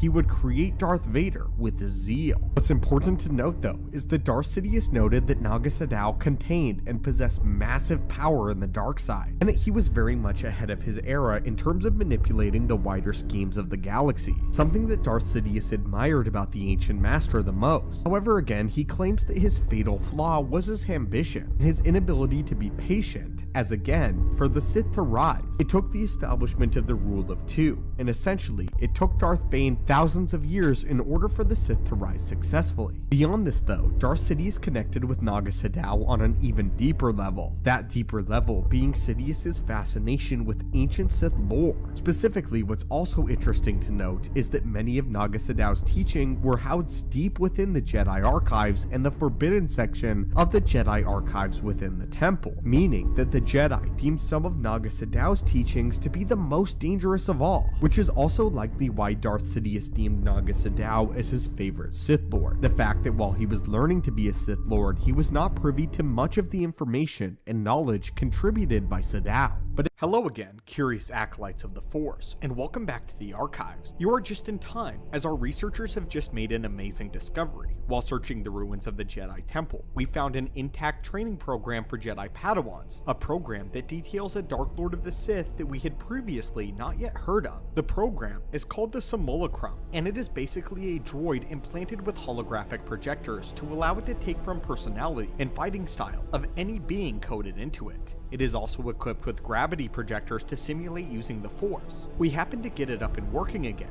and the program boasts a very proud history, going by the name of Darth Desolis. So, come and sit, my friends, as we debrief you on everything we learned from this ancient Dark Lord. Many details of Darth Desolis have been lost, but what we do know is quite interesting. Like many of the Sith before it, this Pau'uan man was once a Jedi Master, a master who lived sometime in the year 3500 BBY. However, this Jedi Master had a certain lust for battle that wasn't easily satiated by the repetitive training programs, and this lust for battle only grew following the defeat of the Jedi Temple Battle Master in many duels. He then went on to alternative ways in order to learn more about combat and the Force itself, as well as how to implement it in a battle. Soon, he ventured into the forbidden section of the Jedi Library and learned from the Sith knowledge that was forbidden. The dark side took a hold of his desire for combat and warped this young Jedi into something terrible, leading him down an extremely dark path. The Jedi Council quickly picked up on this and promptly expelled him from the Jedi Order, something that was already extremely rare since he had already risen to the rank of Master. Enraged and humiliated by his expulsion, the man took on the moniker of Darth Desolis and vowed to get his revenge on the Jedi. Desiring to learn all he could from the darkness, he eventually found the Sith Order that was in hiding, as he climbed the ranks of the Sith Order out of sheer skill in combat, and eventually rose to the rank of Dark Lord of the Sith, one of the higher ranks in the Sith Empire hierarchy. His plan for revenge was now in motion, and he began to train an army of his own Pau'uan people on the side of a martial art that he had developed personally, a style meant to butcher and kill Jedi. This martial art consisted of using sword-on-shield approach, though it was combined with any melee weapon of their choice, and the shield was made of cortosis, believing with the application of a shield they could easily butcher any Jedi they came across. For those of you unfamiliar with the lore, cortosis is a highly energy-absorbent metal that even has the capabilities of deflecting lightsaber blades. What made cortosis different from everything else like Frick or Beskar was that it didn't just cleanly defect lightsaber blades, but it did something more. Rather, it had certain properties that would make lightsabers actually short out upon striking it, making it one of the most deadly metals in the entire galaxy to lightsaber wielders, especially the Jedi who were unprepared. In exchange for this though, it was very unstable and very brittle. If it wasn't weaved with something like Durasteel, then repeated strikes could cause it to break. However, the short circuit that the cortosis shield forced upon lightsabers lasted just long enough for the wielder of the shield to strike back at their stunned enemy. Darth Desolis himself would actually take up a cortosis shield and use it in tandem with his own lightsaber, having perfected the martial art that he created. With his new army, he laid waste to swaths of Jedi, cleanly killing thousands of them in his day using ambush-style tactics. His sole goal to rise through the ranks of the Sith and kill Jedi. However, soon he would grow exceedingly arrogant and boastful. Using his overconfidence to their advantage, the Jedi Order set up a trap of their own on the planet of Yaga Minor, leaving a small force of Jedi Knights on the planet to act as bait for the bloodthirsty Sith Lord. The haughty Darth Desolis greedily took the bait and went straight in for the kill against these young Jedi. He was completely unprepared for when the Jedi had used their own ambush tactics against the Dark Lord and came at his army with one of their own. The battle wasn't a swift victory for the Jedi at all though. The cortosis shield and martial arts of the Pau'uan army proved to hold them off for far longer than the Jedi had anticipated. But in the end,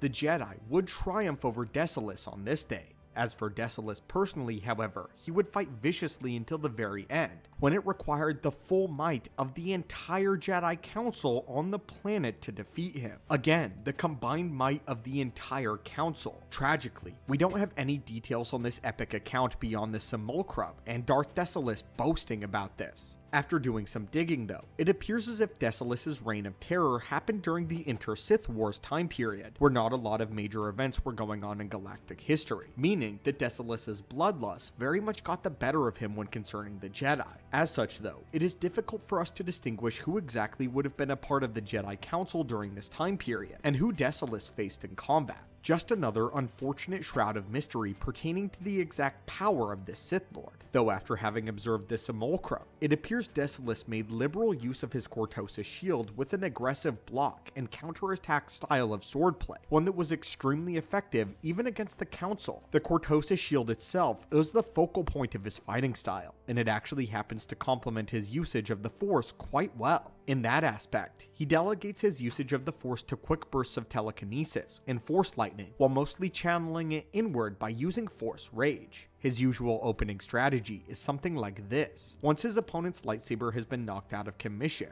Darth Desolis harnesses Force Rage and goes in for a savage series of strikes to batter his opponent down, breaking their defenses completely. It's really no wonder that he was able to take down so many prominent Jedi by himself, and why it took the combined strength of the Jedi Council to ultimately conquer and defeat him. A Sith Lord that we know very little about, but still potentially one of the greatest fighters in the entirety of the Sith and Jedi Order. A Jedi Master fascinated with combat that was scorned, kicked out, and eventually mastered a combat style of his own designed to kill and butcher Jedi as effectively as possible.